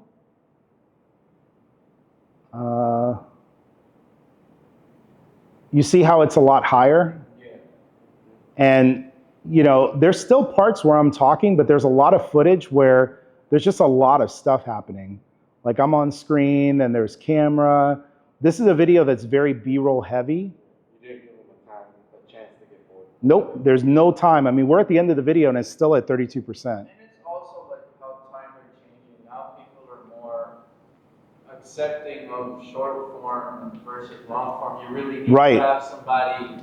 They got to be like, really enjoy what you're doing to sit there for 5, even let alone 10 minutes. So. All these things are true. All these things are true. And so, you know, again, these are all things that you have to keep in mind as you craft your content. This video took me a lot longer because of the fact that I had to get B-roll of everything. I had to get B-roll of the light I was using, the camera, the lens, the reflector, the model that I'm photographing, the trigger that I'm using, my studio, multiple photo shoots, right? Just showing different clips all throughout so that when you fast forward, you don't know, like you have to watch the whole thing because it's not just me like that this is 5 minutes of this angle or 5 minutes of this shoot. You have to see everything because every few seconds, which again, bonus tip on the way out the door, whenever you make videos, my goal is every 4 to 7 seconds, there's something different visually on screen. So let's say if you have a 6-minute video, take 6 minutes, divide it by 7, you should have whatever that number is, that's how many different clips you should have recorded for the video so that there's visual interest all throughout the video. So for me, if I go through to the first 30 seconds, right? Look at how many different, let me back this up actually. So for the first 30 seconds, note how long a clip is held and notice how many times it changes. This is the Godox 8600 Pro 2, and in this video, I'll So that's show my 2 thoughts shots, having used this light 3 for shots, 6 months for a variety of 4 different shots, sessions, both indoors here at my studio 5, and outdoors as well. As someone who hasn't 6, used many Godox products over the years, I have some interesting insights. Before we get 7, into all of that, I want to disclose that Godox did 8, reach out and ask if I would be interested in trying out this light. They aren't paying 9, me beyond just sending out this light. With that said, 10. many of you who are regulars on... So 10 different shots in 30 seconds. So I don't know what that math worked out to, but basically every 3 to 4 seconds, it's a different shot. So how can you do that if you just have one shot of you talking to the camera the whole time? It probably won't work. I mean, you could zoom in and out, make it jumpy, but so keep that in mind as you're recording your videos. If you want to shoot for retention, which is what you want to do if you want to get views, make sure that you're shooting a lot of clips. And so what I'll tell my videographer is, you know, let's say I'm doing video for you and you're shooting, right? So I'm going to shoot here and I'm going to hold this clip shooting for maybe 10 to 15 seconds, right? So I'm shooting, you're doing your thing, and then I'm going to go down and I'm going to get a low shot and maybe do 5 to 10 seconds going this way. And then maybe I shot that at 25. Now I'm going to back up. I'm going to shoot a wide shot. I'm going to shoot that for 10 to 15 seconds. Great. Then I'm going to go to the other angle. I'm going to do the same thing. And so the goal is going to be, I want wide shots, tight shots. Maybe for one of them, I get him real close and he's doing his thing and I'm just capturing his expression, right? So I'm capturing all these different levels of you know, tight, middle, wide shots, all for 10 to 15 seconds a piece. So that when I get into the edit, that sequence that might only, in reality, I mean, I could have just shot him for 30 seconds of him just doing his thing and he's walking and, you know, I could just follow him and that's fine. But visually, what does better and what keeps people watching is that something new, when you start to get bored, something new pops up. Imagine if every 4 to 7 seconds that I'm talking to you, my shirt changes, I got hair, I don't have hair, I'm tall, I'm short, I'm skinny, I'm fat. Like, you'd be like, man, I got to keep watching this. He keeps, what's next? You know what I mean? So that's how you have to shoot your content if you want people to watch. So if you're wondering like, dang, why am I not getting views on my video? If you play back your video and it's 2 minutes of you standing in a room talking the whole time, just with a camera on a tripod, you better be damn funny, damn beautiful, damn interesting, because nobody's gonna watch that video. Like, it's just, you gotta spice it up, show some different angles. And that's where, for me, like when we were talking about lenses, 24 to 70, 70 to 200, it's as easy as me just zooming in and out. And now I got a different shot, and I have something extra to cut to, something different to cut to. So I know I went over. If y'all have any questions, if you guys want to see the talking head setup to see what the teleprompter looks like, please, I will set it up for you right now, and you can see what that looks like. And if they're G Master lens, this is on Alpha 1 Mark II, but again, you could have a ZV camera and it would be the exact same thing. Having one light, you could take this light. Of the blurry portraits, if you're hand holding your camera, use this simple rule. Your shutter. So if you want to see more of the content, Sony Alpha Universe, if you're a Sony shooter, by all means, like that's where you need to be, because all the Sony related content that I make, it's always going on that channel. Sometimes I make Sony related stuff on my YouTube channel, but you know, try to answer and give you context on things. But I think I brain dumped about 12, 13 years worth of knowledge in 4 hours. And so now the biggest thing is don't let the information that I gave you paralyze you. I'm hoping that giving you all that information gets you to be more strategic about the videos you make. Your first few videos, they're probably going to be throwaway videos. I hope it helps. I hope it helps. Thank you. Thank you. I try to stuff as much as I possibly could. Rubik's Cube, now, go. Done. Here we go. Here it is. Here it is. Here we go. Let's see. A little pressure's on that. No, I'm already part of the way there. Oh my gosh, stop! I'm already part of the way there. Where's green? Green's here. Bing. Let's see. Here we go. Here's this one. Okay. Okay. 1, 2, 3, 4, 5. Boom, boom. Done.